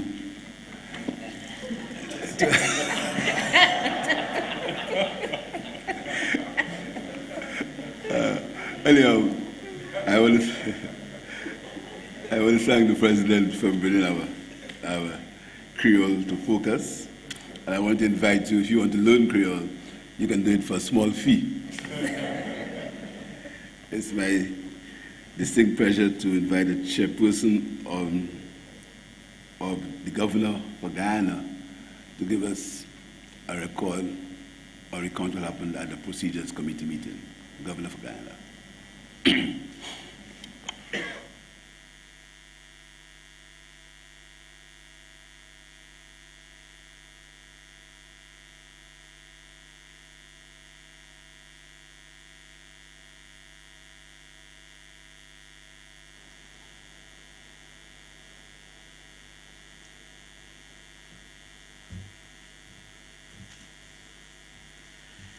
Morning, Chairman, Governors.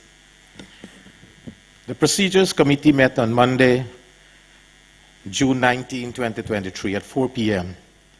And the report of this committee, dated June 20, 2023, is before you.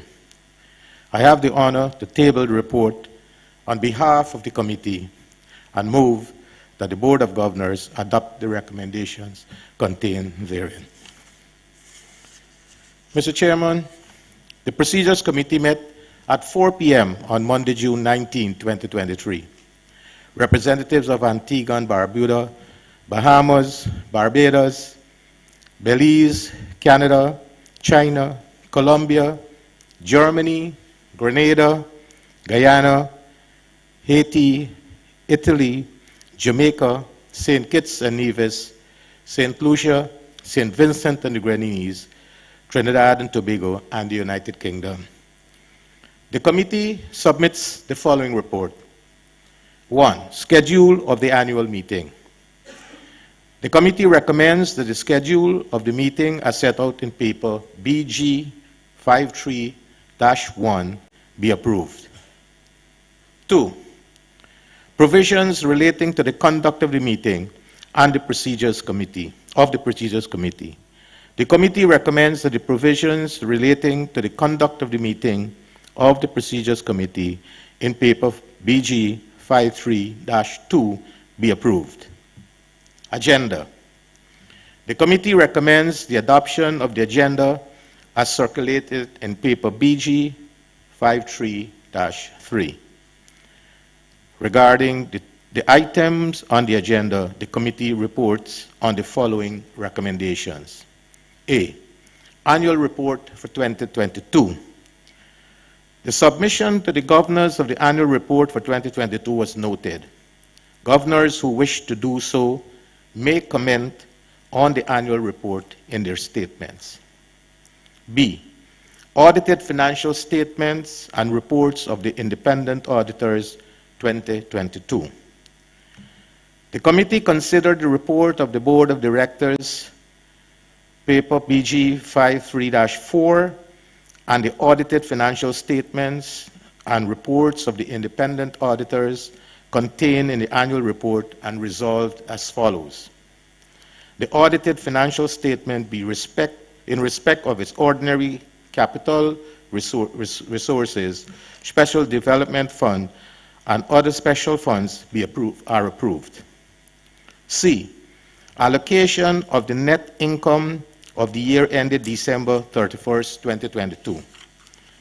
The committee considered the report of the Board of Directors, paper BG 53-5, entitled Allocation of Net Income, and resolved as follows. The net income of $21,188,000, being the operating income arising from the ordinary operations of the bank, are as reported in its statement of comprehensive income for the year ended December 31st, 2022, be allocated to the retained earnings and reserves of the bank. 2. The net income from the year ended December 31st, 2022, from its special operations relating to the general funds of $1,723,000, the contribution from the International Development Agency of $72,000, the contribution from the Bolivarian Republic of Venezuela of $3,000, and the contribution from the Agency Francis D. Development of $60,000 respectively, be allocated to the reserves of those resources to be used in any manner not inconsistent with the purpose and functions of the bank, any rules or regulations governing each such special funds and any agreement relating thereto. D. Administrative budget for the year ending December 31st, 2023. The committee considered the report of the Board of Directors, paper BG 53-6, entitled Administrative Budget for the year ending December 31st, 2023, and recommends that the governors note the budget. E. Expenses of the governors and alternates attending the meetings of the Board of Governors or committees thereof. The committee considered the report of the Board of Directors, paper BG 53-7, and recommends that the draft resolution entitled Expenses of Governors and Alternates Attending Meetings of the Board of Governors or Committees thereof be adopted. Place and date of the 54th 2024 annual meeting. The committee considered the report of the Board of Directors, paper BG 53-8, and recommends that the draft resolution entitled Place and Date of 54th 2024 annual meeting be adopted. Elections of officers of the 54th annual meeting. The committee resolved that the governor for Canada be elected as the chairman and the governors for St. Kitts and Nevis, Columbia be elected as vice chairman. Any other business? The chairman will make reports to the Board of Governors. There being no other business, the Procedures Committee meeting ended at 4:45 p.m. Signed, Governor Saint Lucia, Chairman, Dr. Charchan Bargobin, Governor of the Corporate Republic of Guyana. Thank you.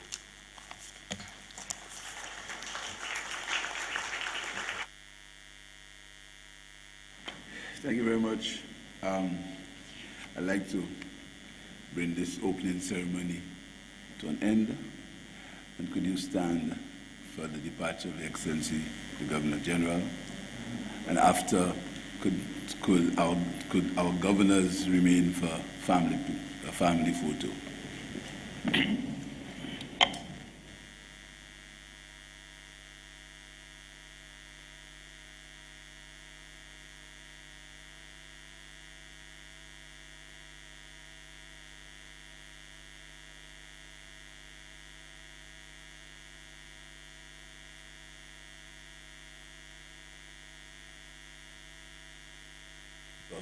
Family photo, and this meeting, this opening ceremony has come to an end. Thank you very much.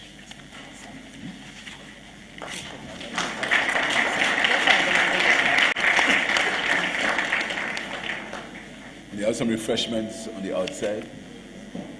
Remember, we have a meeting this afternoon.